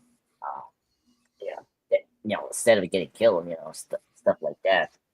And it was always nice. It was cool to see Nate, like learn more about Japanese culture and getting trained with the samurai sword. And but plus, I was happy that he overcome his alcoholism and guilt because it wasn't his fault about the war. It was his awful colonel that like he's the one that made the decision to wipe out that like people in the Indian wars that they occasionally constantly bring up about his guilt being part of that massacre. So I was happy he overcome that and he drink less. And then I do sympathize with Katsumaso and like the people. Like I understand why they rebelling because this monetization is just like it's like you're taking away a fundamental like tradition and trying to replace it with this thing that's not even from us, is from the Americans, which is so typical in history. Like we are like infiltrating the culture without really like properly Well, the movie does a really good job of depicting a world where westernization and Americanism or whatever being brought into Japan or whatever modernization is is actually gonna be negative in some way for Japan's future. You know what I'm saying? You know, like it's gonna, you know, it's gonna make Japan unethical or immoral more. You know what I mean? You know, and you know, in the traditional samurai ways and all that, or whatever, like and all that, but those beliefs, you know, are still important or whatever, relevant. You know? Yeah. That's kind of the point, right, of the film in a way. Yes. Yeah. No, that is. Which I don't know how accurate that really is in real life. You know, historically, but like, you know, that's the movie. Yeah, I mean, I don't know, like if this was happening during this timeline, but it could have. But I think, I mean, we're gonna see this later on in history. I mean, especially after World War II. So like, modernization, westernization, or whatever was inevitable. It is inevitable. You know. Yeah, exactly. Yeah, exactly. So I'm happy they're addressing that here because it is going to be a thing that they're going to face later on. So, but yeah. So overall, I like this section. It's not like a very fancy, you know, action sequence. It's more like a downtime with your main character, like, you know, taking in the culture and like getting respect from the other people, because he will turn against, you know, his people because he doesn't like, you know, the colonel that he works previously. And so, you know, this helps to like for him to like, you know, I understand now why you're doing. So this is like is important to see. So overall, great sequence. Like it, a lot of funny scenes, like especially when he's with that guy that's like doesn't talk, and he calls him Bob, which is hilarious. I always dug that. And yeah, and kind of the actor that plays just wrapping up the Katsusanto Ken Watanabe, great actor. Really like his dialogue with Tom Cruise here. He's an amazing actor. When I first saw him in Batman Begins, he was, you know, great. Exception, he's really great, and he's great in the MonsterVerse films, the Godzilla and the sequel King of the Monsters. So these scenes are really great. I like how he interacts with Nate, and like he understands what he's going through and all that, and trying to like get him out of this guilt and, you know, his alcoholism. And yeah, a great character, and this is where he shines as a character here. But that's all I have to say. Thank you. Well, one of the cool things about this movie is that it's based off of or you know, working off of the real life historical time period of Japan where they were isolated, right? Purposely from the rest of the world. You know, they chose to be isolated, you know, and not have contact with, you know, with foreign, you know, countries and stuff like that or whatever for hundreds of years. They you know, they chose that to, you know, to go that way. Which is very interesting about Japan as a country that they did that, you know. You know, it's rare. Very few countries in the history of the world have ever, you know, purposely been that isolated from the rest of the world for so long, like they did, you know. Yeah, it is crazy they did that. Yeah, I always forget about that part of their history. Yeah, they were very isolated until I don't know what. It really impacted them as a country, you know, culturally, and their mindset, you know, our belief system as a country, you know, leading up to World War II, you know. Yeah. No, yeah, especially in World War II. Yeah. No, yeah, it's just crazy because they had a very narrow mindset as a country, you know. You know what I mean? Like, yeah. You know, it's because I think because if I remember correctly, my history, like, because the government like conditioned their people to like think like that, and you know, after, you know, World War II, that kind of changed a little bit, you know. Yeah, they adapted. Imperial Japan adapted some of the same samurai beliefs, you know, politically, you know what I mean, you know, like you know, about war, about the enemy, conquering foreigners, you know, like, you know, they focused on some of the samurai beliefs, you know, at that time period, you know, and then others of the other samurai stuff they let go, and they didn't believe anymore or fuck with anymore, you know, you know, but overall, you know, Japan was like honestly like a merciless, you know, like you know, somewhat evil type fucking country at one point, you know, in the World War II period. You know, when it comes to how they treated prisoners of war and innocent, you know, people, you know, during war and, you know, stuff like that or whatever, they were like barbarians how they treated people. Yeah. Yeah, if you seen, yeah, Japan had that fucking crazy, well-known secret, government program that they had in some part of Japan that was hidden, where they did human experiments, up until World War II, that were like insanely like horrible, like torturous, type experiments, wow, You never heard about that? Come on, Cyber's heard about that. You never heard about that, Andres? I heard just the presence. Like I know they captured the American soldiers and then the U.S. government and the U.S. leadership pardoned a bunch of the scientists and doctors and stuff or whatever that worked in the program and brought them to America. That makes sense. I'm not too surprised about that. We took we wanted the information from the experiments, from, what I'm saying? We wanted the data, and we wanted to know what they learned, Yeah.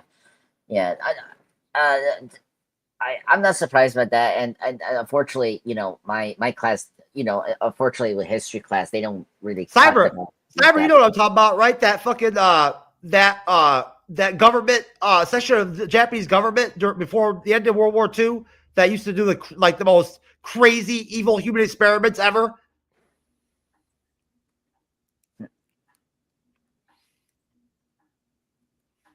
Can't hear you, sir.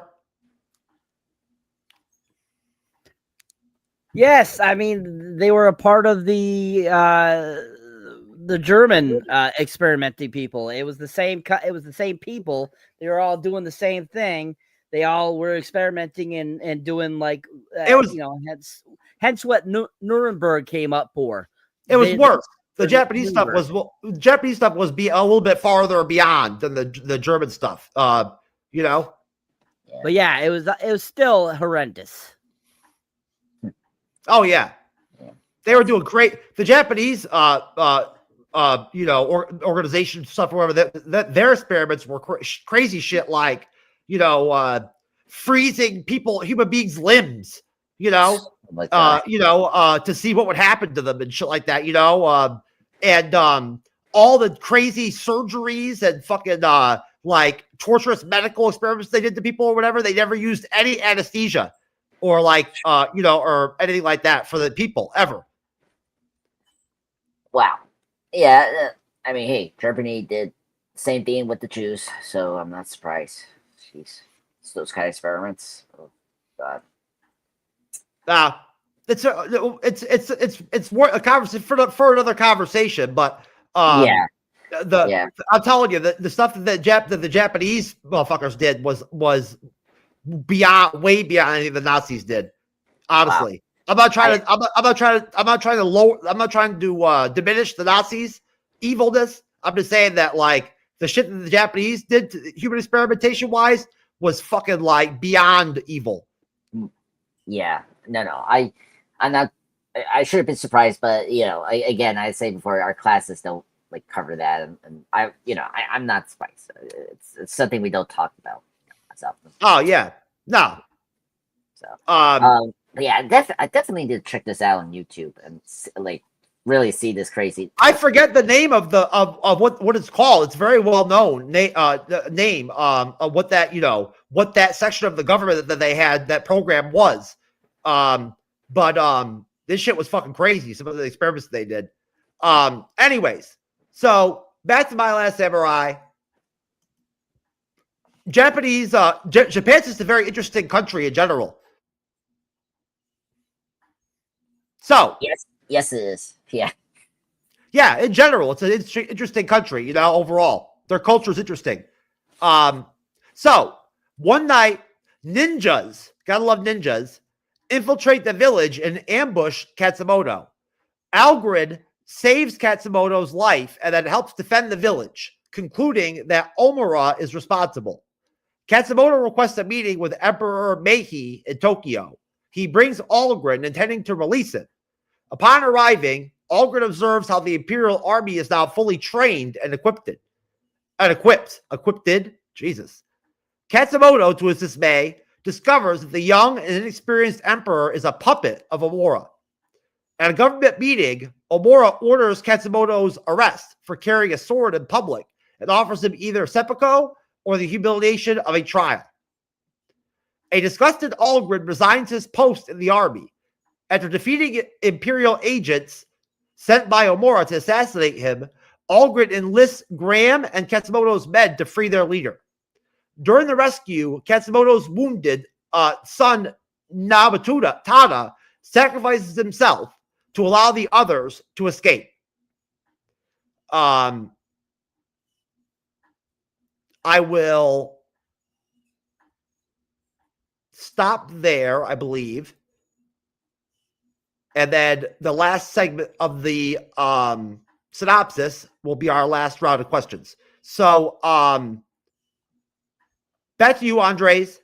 What are your thoughts, sir, on that whole section there, wrapping up or ending with the saving of Katsumoto, by the samurai rebel motherfuckers? Oh, fantastic. I mean, this is like, my emotions are like running high, like happy and then sad. It's just crazy. First off, my God, sir, it's almost as good as when you watch Doctor Who with that fucking some asshole or whatever. No, it's no. My high points with Doctor Who is when Peter Capaldi played the Doctor, and that was a great Doctor Who. Not that crap you're talking about, folks. Don't listen to that. Peter Capaldi, the best Doctor ever. Anyway, no, this section is really fun, really sad. I mean, the son, Katsumoto's son, sacrificing himself to let them escape was really sad. I see him like dying so slow and then allowing himself to like basically, oh my God, I can't say the word now. Seppuku him, but like in a different way, like allowing those soldiers to shoot at him was like really tragic, and I just thought that, the last samurai is emotional. Yeah, exactly. And I was kind of, because he became friend with Nate and throughout the film, and that awful scene where like I don't know what the soldiers were like teasing him. They had to cut his hair out, which was so weird, and had to be something in Japan that was not allowed. But whatever. I think they were making fun of his old-fashioned, right? Yeah, exactly. And so it was very disrespectful. So I felt really bad for him, and then he had to die. It was like, oh my God. And then again, we're talking about the monetization. Katsumoto is so annoyed that this the young and inexperienced emperor is being treated as a puppet for Uttermost grand plan of doing the railroad. So it's even more worse. To really hate this guy. I really hate this Uttermost guy. And worst of all, he's trying to send assassins go against Nate, which is kind of crazy. Because the fact that he got training, properly trained is kind of crazy. By the way, when he killed his assassins was really awesome. Like the action was really cool. It was like slow-mo. You saw a bit of blood splatting. So that was a really great action scene there when Nate kill his assassins, which was really awesome. The beginning when they were going to that play and the ninjas infiltrate the village, that was awesome. I totally forgot that we had ninjas in this film, and that did not disappoint. The action there was so spectacular. Like the sword fight between them and the ninjas was like such an anime thing for me. And here there's one moment where Cosimo threw the knife at that one ninja because that ninja was attacking Nate was really cool. That sequence was so spectacular. That action scene there with the ninjas infiltrating the village was really spectacular. So overall I really liked this section. It was very interesting that when they arrived to was it the city, right? And everyone knows they were coming, they were like scared. That was kind of interesting. It was cool to see the English guy come to the rebellion and take some pictures. That was kind of interesting. I didn't expect him to come along there. But yeah, that's all I have to say here. I think this section was, it's very like an emotional roller coaster, because it's like, oh my god, like you lost one person here, and Katsumasu is trying his best to like bring some peace, but like he's being forced by this awful like general that's like playing the empire to like, or like he's playing like forcing everything in Japan to be modernized, and not thinking to like find some like what's the word, compromise to like go both for the old and new. So that's my thoughts on this section. It's really good. Most definitely, yes. And it's very impactful too for Tom Cruise's character, Aldrin. Remember, you know what I'm saying? Because it's like really reinforces the fact that he's on the side of the samurais, or whatever. Yeah, I agree. Yeah. Uh-oh, I'm echoing. Cyber, go ahead, sir.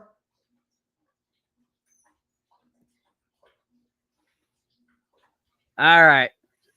What's the end point again? When they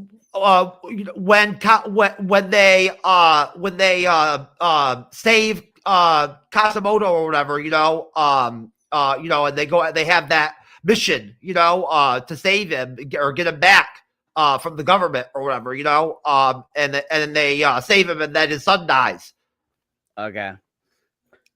So yeah, I mean, this whole section, I think Andreas put it very eloquently, that it's a roller coaster of emotions, up and down. It's very dramatic. It has its hopes, it has its dreams, it has its sorrow, it has all the emotions above that you can think of in this section. They really wanted to take this section, I felt, and really go forward with making it as big of a tearjerker as they could. They wanted people to be emotional during this part, because we had kind of the triumphs at the beginning up to the, kind of midpoint. And then they really wanted to do the saddening part before we got to the final climactic battle that, ends up being happy again, and all the things that happen in this sequence are very interesting. Simply the fact that we get kind of a sense of kind of where people's loyalties and kind of thought processes are at. We also get, kind of the thought process of, really where Aldrin is at, kind of, with the Japanese people, kind of like, does he really rooting for them? Is he really a part of the clan? Is he really, there to help, or is he just trying to survive?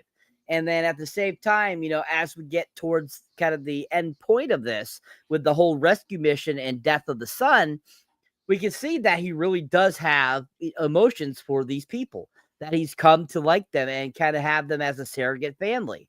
And I think that they do a good job of writing it, the performing by everyone. The action in the sequences are really done well.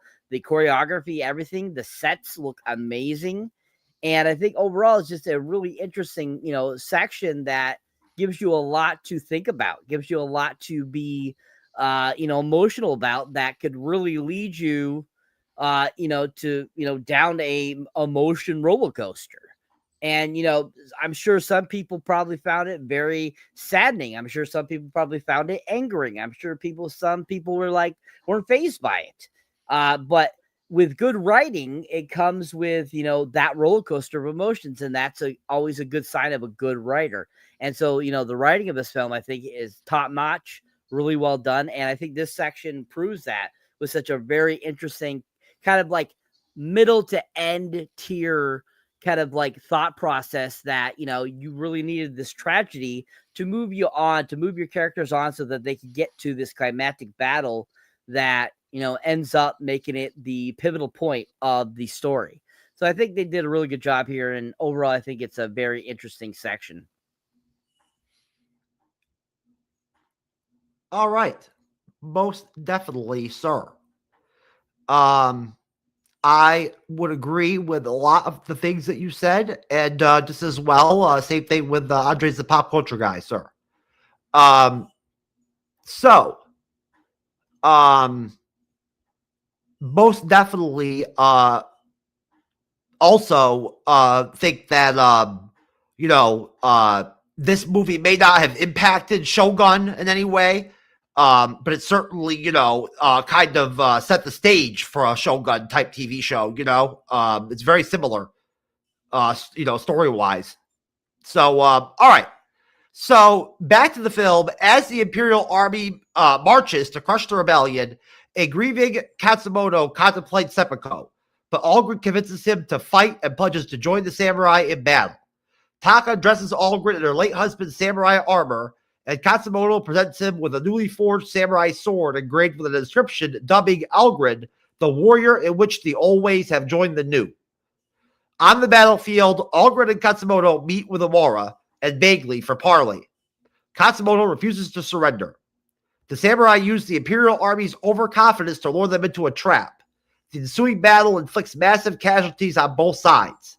With their numbers dwindling and imminent Imperial reinforcements arriving, Katsumoto orders a suicidal cavalry charge on horseback. Bagley is slain by Algren, but the samurai are quickly mowed down by Gatling guns.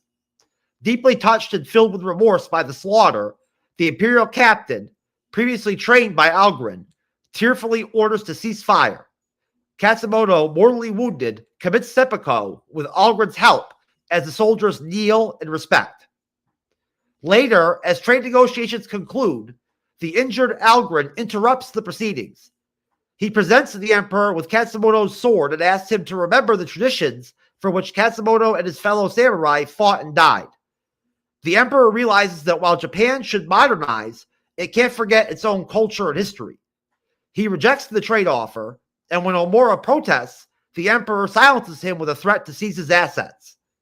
The Emperor asks Algren how Katsumoto died, to which Algren responds that he will instead tell the Emperor how he lived. Algren returns to the village to reunite with Taka, and they live forever, and and then they have pillow time, I'm sure. It's not in the film, but they had pillow time after the movie was over. Algren and Taka did, in one of those hut-looking houses there in the village, with the doors or whatever, and the white paper, mesh, the paper on the doors or whatever, that slide or whatever. There you go. All right.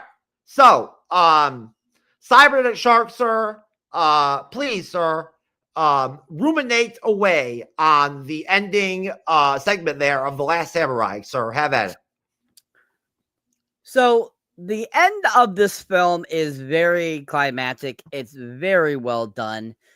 We have this epic battle going on. We have this epic kind of construction of thoughts going on here as we conclude this film, and all the craziness that really ensues at the end here with, between all the different characters and how they kind of, some of them come to their own demise. Some of them, they do seppuku, they do all these different things. We get kind of this interesting, thought process of, learning about the culture and wanting to apply it and keep it applied to Japanese nature, to keep it in the Japanese culture. And, as we, move on with the story throughout this, in this kind of final battle, we get this really interesting kind of thought process of kind of, once again, where we're finally at how we feel about, these different characters, about these different people and how they feel about each other. And we get that 100% a reassurance that, Tom Cruise, after all this time, has become, he feels, a samurai and has become, a part of this Japanese village, that he is a part of the clan, that he is, that he agrees with it and has seen the difference in their ways and how his culture versus their culture is so different, but at the same time, they can coexist so beautifully. And, he learns that there's such an interesting thought process and how the samurai are and how there's a beauty to it and stuff like that. And we see that through, him helping with the seppuku with what's his name. We also see it with, the great pillow talk that Jeff talked about with, the other that we didn't see off, we didn't get to see on camera.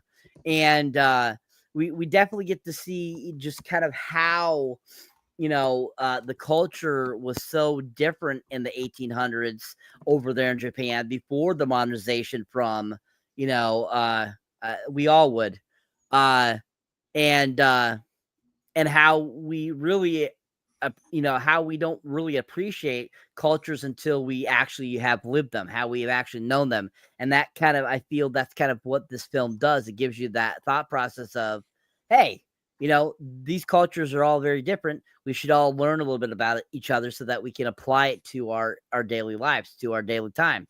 And I think that, overall, Tom Cruise going from the character he was at the beginning of the film to how the character he is at the end of the film, you could see it's a completely different person, and that he is completely, done a 360, and that he is completely a different person, and that he now has a richer love for life.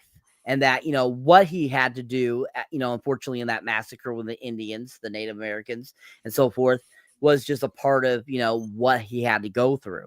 And that's kind of, I feel like his climactic ending here is that when he goes in to let them know that, Japan should keep their certain traditions, that he's learned that there's so much value to these traditions, even if I don't understand them. And I think that was done really well. I think it was very well written. I think it was very well acted out throughout this film. But at the same time, it's kind of like this whole like area of them trying to modernize themselves, during the late 1800s, which natural part of evolution when it comes to society, most definitely, in any country. And, you see this new emperor and everything, and how like kind of like contradictory he is. And you're just kind of like, wow, like you need to learn just what Tom Cruise learned throughout the film. It's basically kind of that same scenario. It's kind of like restarting itself with this new emperor, and how he needs to learn about the culture and everything, and how he has to adapt and all that, especially as a ruler and stuff like that. And, unfortunately, the death of all these different characters kind of sucks throughout this film. That's just, unfortunate, that they kill off certain characters. And you're like, oh man, like why'd they kill that person off? No, I was a little saddened by the deaths of some of these characters. I'm like, I really would like to have seen them get to the end of the film. I would love to see them have more interactions with, Tom Cruise's character and the other characters and so forth. So I think it's a really great ending to a really fantastic film. I think that they do a really excellent job. I think the script was amazing. Once again, I can't say how great enough the sets were on this film. They were so well executed and so well done. It really looked like, Japan during the 1800s. It just was so well done. And just overall, it's just a really great climactic, ending to a great film that really shines on, cultures are amazing and fun. And that, all these different things and this history that was so rich in this film, it is always fun to learn about, and that it's great to understand it, and then to be able to, kind of know this history so that, you can teach it to others as you go along. And I think that's what this movie teaches, is a lot of great things about culture, and that, this history lesson that this is based off of, there's a lot of great, interesting thoughts to this, and that it was such a amazing story. And I'm so glad they were able to tell it so beautifully through this film. So yeah, really great ending to a really fantastic film. Japan is a beautiful country. When you go on YouTube and you see, Japanese YouTubers out, vlogging their camping trips and stuff like that, and or whatever, out in, the wilderness, or, the countryside of Japan, the forests, of Japan or whatever, and those sort of areas are beautiful, they look very similar to like forests in America, but very beautiful. Yes. So, yes, Andre's the pop culture guy. I really do have a yearning, to stick it to a big, thick African American woman, as a nice sort of change up, or or whatever, to my diet. So under the pop culture guy, sir, your last thoughts on the last samurai. Well, Sure. my last thoughts. Well, let's end in a high note and not the one we had just now. But I do agree with Jeff. I think the Japanese chick could be good. They take that. Oh, yes, sir. I think if you were to poll, American men overall, I think that banging a Japanese chick is probably, in that top 10, top 20, whatever, with all dudes, things they like to do, Yeah. So, for some reason there's just something uniquely Oriental and sexy about Japanese women. True. Yeah, they're very exquisite, I have to say. No, but they're very beautiful. Yeah, so this last part of the last samurai is spectacular. I mean, very intense. Like, as Saber said before, very epic. I mean, this the whole battle field and all that is so epic. I mean, if you have seen Glory from this director, he knows how to do the big battles, and so this is not a big disappointment. It's such a big climactic battle that's so cool because you're seeing how Nate is teaching the samurais how to strategically plan out their battles against because he knows that the other side are heavily armed with equipment that they cannot fight properly, so it'd be better to strategically how to stop them and properly beat them in some way that's efficient. And so I really appreciate how he does it. I like the part where he counts how many bullets they shot, and then they start moving towards them. That was really cool. The what is it? The grappling. The Gatling guns are so brutal. The sound that they make is crazy. Gallon guns are cool. They're always cool. They're always cool. I always like them. I always like to see them in films, and it was cool that they used it here, and the fact that they moved down every samurai is kind of crazy. This whole thing is so intense. It's crazy, and of course, Katsumatsu, or Katsumatsu, having his seppuku was kind of oh my god, because he was thinking about doing it because it's kind of like Shogun again. Once again, with an assisted seppuku, just like John or whatever, and Shogun was gonna assist what's her name with her seppuku. Yeah, with I forgot her name, but yeah, it was right? It's hard to remember the names of characters from TV shows that you reviewed a year ago or whatever. It's tough. Yeah, let me pull it up if I remember correctly. But the seppuku was very sad that he's gonna go that way, but then it was really nice to see the soldiers kneel for him, out of respect. That was really cool moment. I was happy to see that. The Amano, the guy Amora. I was happy that Amora got his place. I was happy that the Emperor silenced him if he talks back again and threat to seize his assets, which was so cool. I wish he died, but I think this was okay. It was actually cool that he silenced him, so that was really nice. And it was cool that Tom Cruise character went back to the village and renewed with Taka. Not much to say. I really like this ending. They end well with this film, which is great, and they had a great battle. It was very emotional, and I was happy that at least I was kind of surprised that Nate did survive because he took a heavy hit with those Gatling guns, but I was happy he survived, and so he could at least have a happy ending. I agree with Cyber. Where he started is kind of crazy from the end point. He's now a new man, and he learned so much about the samurai and what what they stand for and all that. So it's really cool that he probably has now a new fresh start as a person, which is cool. But yeah, they honestly could have done more if they wanted to. Just to be honest, with Taka, they could have cast, a popular Japanese actress or something like that. yeah, a big name, type, Japanese actress or something like that in that role. And maybe done a little bit more with that character. yeah.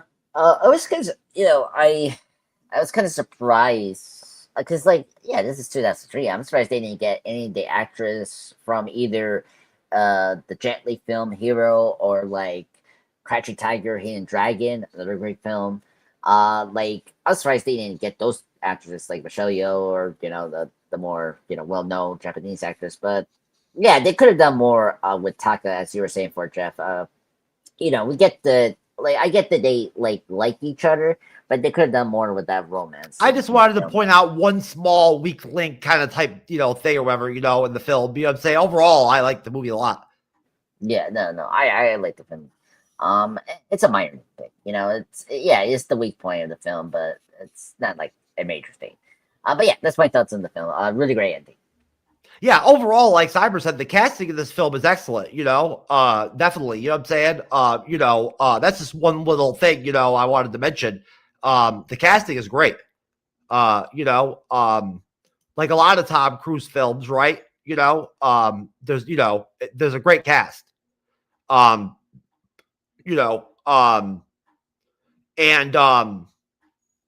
mean, fuck, we don't know. We're not experts on Japanese film or anything like that, There might have been a lot of fucking, well-known Japanese actors, in this movie, that we wouldn't even have realized, playing roles, small roles in the film. We wouldn't know. That guy that plays the son, Katsumoto's son or whatever, and that dies, he might have been a really super popular actor in Japan at that point. We wouldn't know. Anyways, so all right, let's do our ratings for The Last Samurai. Then we'll do our plugs and say goodbye and call it a night. I'll go ahead and drop my rating first, and I'll go ahead and give The Last Samurai a 9. Because I think it's really good. Really good. It's not a 10, but it's very close. Very good, complete movie. I cannot remember how long it is, but it is a longish film that never gets boring ever. Cyber, 2.5 hours. Thank you. You know what? Good timing, Cyber. I was going to go to you for your rating anyway, but thank you for that. 2.5 hours. You never even know it was 2.5 hours when you watch this movie. Go ahead, Cyber. What's your rating? Oh, this is a 10 across the boards. From everything about this film, if you're a big Glory fan, this is a film for you. And I give it a 10 across the boards because it just is so freaking fantastic. It was such a pleasure rewatching it, and it's just an amazing film that from beginning to end is just enjoyable. Great action, great cinematography, great music, great acting, great script, great, set pieces. Everything about this film was done so well. And like we mentioned before, it's such an underrated, I think, Tom Cruise film. I don't think enough people have seen it. I don't think enough people talk about it amongst Tom Cruise films. And especially for it being just from 2003, I think is another big key too, because he has quite a few movies come out in the early 2000s that were kind of popular. Vanilla Sky, Magnolia, the Mission Impossible 2, etc. And I think that this got overshadowed by those when this film is, I think, far superior to some of those films. So if you haven't seen it, highly recommend checking it out, people. It's worth a watch. Giant 10 across the board. Cyber, you're talking about that time period of the late 90s, early 2000s that was like where it was peak Tom Cruise again. He really went back to kind of A-list again, after Jerry Maguire, he was in Vanilla Sky. He did that sci-fi film with Spielberg that we reviewed. Minority Report. Yeah. Yep, Minority Report. Which was sold as this massive sci-fi blockbuster film. It did not, unfortunately, perform like that. at all in the box office, or perform, or get popular like that. But it's a good movie. Tom Cruise has a lot of underrated films in the early 2000s, period. In my opinion, for some reason he he doesn't get the appreciation sometimes in some of his films. That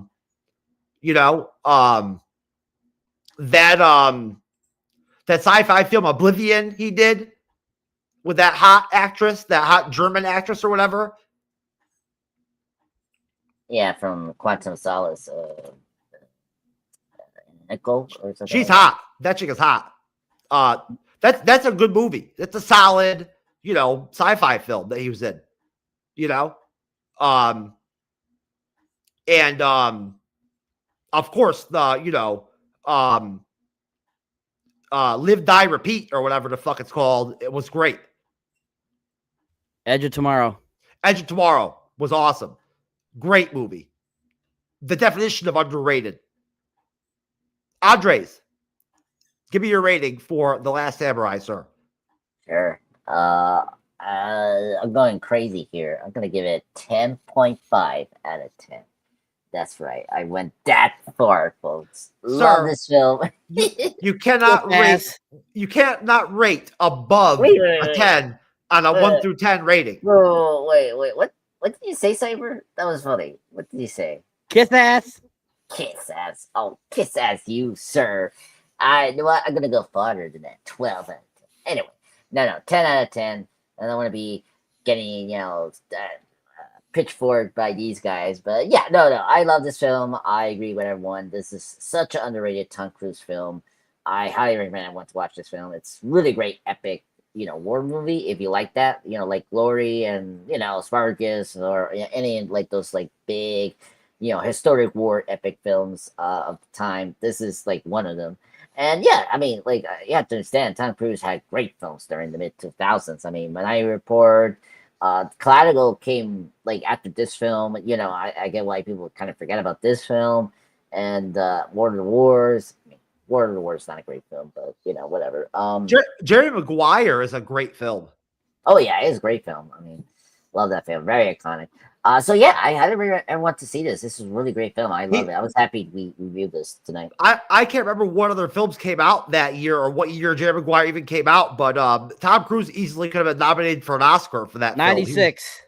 He was that good. Thank you, Cyber. He was that good in that movie, Cuba Gooding Jr. was the one that won the Oscar from that or whatever, but Tom Cruise was great in that movie.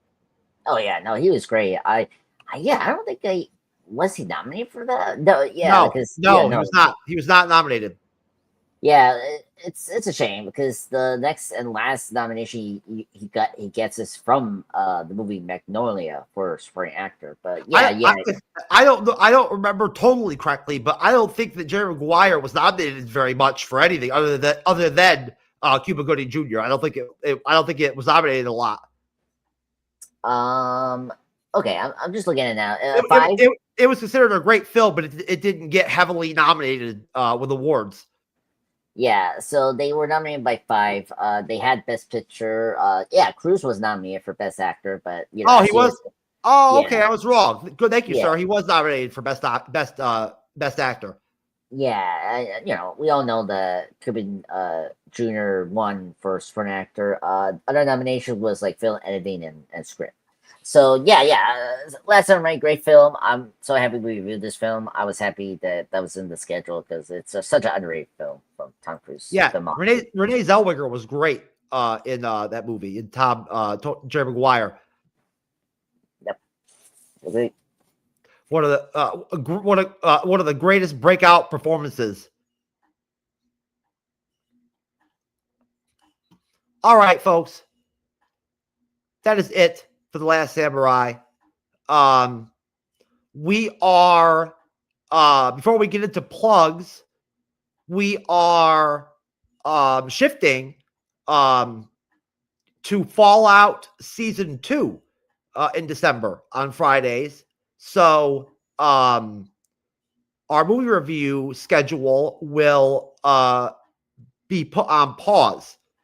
But I'm sure it will be a lot of fun to do Fallout Season 2. Fallout Season 2 doesn't start till the end of December. You know that, right? Yeah, it's like I think the release date is like December 17th. Yeah, that's what Fallout Yeah. 2. So what's that? Like 3 weeks from now? Yeah. let me check. Yeah, something like that. Yeah. I think we have Bill and Ted's Excellent Adventure is our next film. And then Underworld, the classic sci-fi, not sci-fi, vampire, werewolf, or whatever film, supernatural film. After that is my pick. And then I think after that, the week after that is the first episode we'll be doing a Fallout.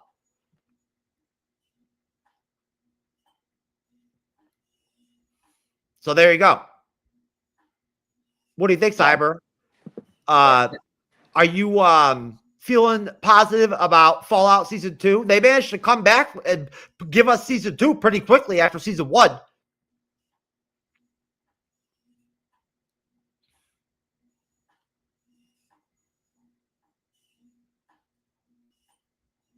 Cyber. Yeah, I mean, I'm looking forward to it, I guess. I mean, the first season was okay, wasn't too shabby. Looking forward to more Walton Goggins as his character. Once again, I think Ella Purnell is okay as her character. You know, I think she does an okay job. I don't think she's my favorite part of it, but definitely like secondary characters were my favorite part about the first film or series. You know, between Kyle MacLachlan and Walt Goggins, and then of course Matt Berry doing a couple voices and doing a character that we got to see briefly. I think that it has a lot of potential to be fun and interesting. It definitely was very campy to an extent. You know, kept very well to the tradition of the games. And so it'll be interesting to see where it goes and like kind of what they do with Kyle MacLachlan's character and kind of where they go with, you know, all these different characters. So yeah, I'm looking forward to it. Cyber, I was texting with Dom, a creator that we know that did some shows with me and Andres for House of the Dragon Season 2 about Fallout Season 1. And I said to him just the other day, what you just said, that I thought that that the show had great secondary casting, you know, and actors, you know, and they did a really good job overall of with even the bit part casting in the show, you know, was well done. You know, so I just wanted to point that out, that I had the same exact opinion, sir. Oh, and Jesse Starcher going back and AI reviewing your ratings or whatever, you know, from shows was actually really cool. I just wanted to mention that. I love that Jesse Starcher did that. That was fun. Okay. I'm just a pop culture guy. I already know that you really liked Ella Purnell, you know, in Fallout. I think that was your favorite character in the show. You know, we're such good buddies, you know, that I remember that she was your favorite. But I don't remember really all that much. How, you know, if you really loved Fallout or anything like that. I think you liked it. I loved it. I really liked that show. It was at the same time Shogun, so it was like we had two great shows we were reviewing. Yeah, I you know, not a big video game person, so I really dug the universe that the Fallout has, and so it's very game authentic, very authentic. Yes, with the many videos I saw, like with the lore and all that, it's crazy how well they really adapted that. So yeah, I'm very excited for this season 2. I'm very excited for the expansion of the universe, and seeing the other characters again. Like, as I agree with Cyber, you know, Walt Goggins is definitely the highlight of the show, and very excited to see his character, the Ghoul, in the present and the past. And yeah, I'm very excited to see Lucy again. She's a really great, you know, protagonist character. Love her, you know, her role in the film, the series. They're shifting in season 2. They're shifting to the New Vegas game or whatever, you know, from the franchise. So that just means they're shifting to like a whole different geographic location, you know, for the season. Yeah, with different creatures and different robots and and stuff like that. Yeah, that's something I didn't have the chance to talk to the trailer reaction, but like over my channel, but like because I guess the New Vegas game is very popular among the Fallout, right? So Yeah, it made sense for them to go. Yeah, so it made sense for them to go to that in the next season. I believe it's the second installment of the franchise or game. Okay. Okay. So it makes sense that they would do that in season 2. Yeah, because before we got the season 2 confirmed, I thought it was either the Vegas one or the other game that was called like 76 or something like that. The big villain of season 2 is the same as in the game. It's Mr. House or whatever, who's like a robot, from robot. The nuclear, Holocaust or war or whatever, like from that, from the past. Yeah, if you remember in first season, we saw like the meeting of the corporations. Yeah, when they decided to do the news. Mr. House is like a person that got like somehow digitally put into a computer or some shit. Yeah, I'm excited that Mr. House is going to be portrayed by Justin Theroux. So that's a really good casting for that character, Mr. House you're talking about. Yeah. So I'm really excited for this series. It's coming in the the third week of December, the 17th, and Wednesday. So yeah, very excited for that. Yeah, most definitely. Yep. Excited to review some Game of Thrones spin-off shit. Yeah, that one I'm pretty excited for. I like how it's gonna be funny, a funny version of Game of Thrones. So that's pretty cool. Yeah, like a lighter version. Yeah, it's gonna be more traditions. Anyways, Andre's pop culture guy. Okay. Anyways, go ahead, sir. Do your plugs. All right. Well, see here. This is Andreas Pop Culture Channel Presents. This is Andreas Pop Culture Guy. Thank you guys for joining us tonight for the Last Samurai. Recently just posted my top ranking of the James Bond Pierce Brosnan film, so you can check that out. If you want a shorter version of that, I actually did that for a short, and that did very well. So you can check that either way. So you can check the long version here or the short version, the shorts. The next live stream view is going to be Golden Eye, so please check that out. So you see right there, the top ranking, Pierce Brosnan's right there. So just check it out if you want to see briefly how I rank it. So my next and last Bond Mania will be Golden Eye, great film from Pierce Brosnan, the great start. So Jeff and I and hopefully a couple of guests are going to discuss that film this Sunday, the 30th. So please join us then.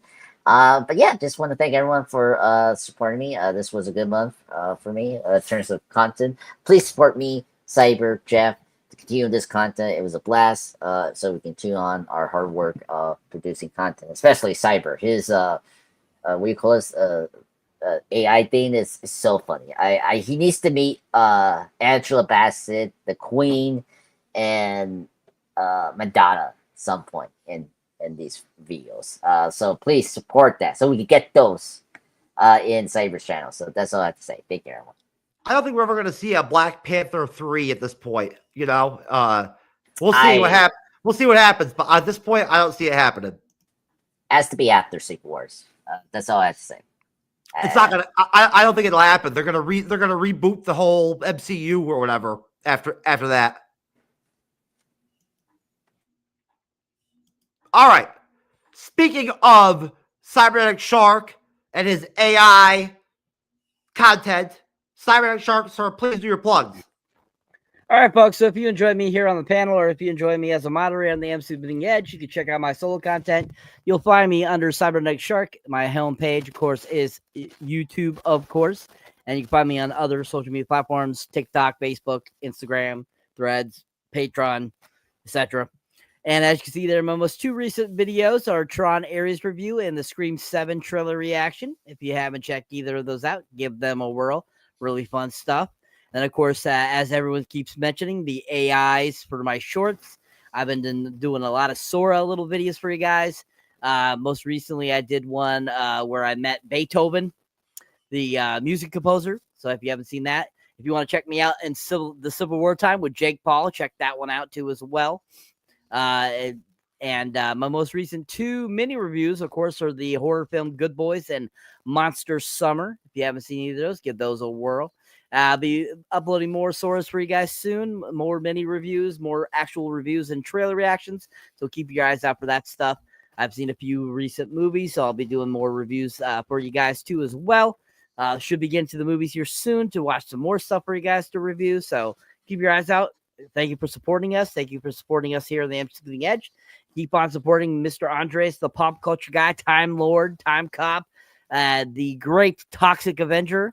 And keep on trekking, keep on watching us, keep on subscribing, and help us get to those magic numbers. And as always, if you haven't checked out my Patreon, check it out. It is certainly amazing, sirs, gentlemen, what people can do with AI nowadays. I see I see videos on YouTube that are completely AI created or whatever, or made, that I'm just like blown away. How they're even done, how they do it.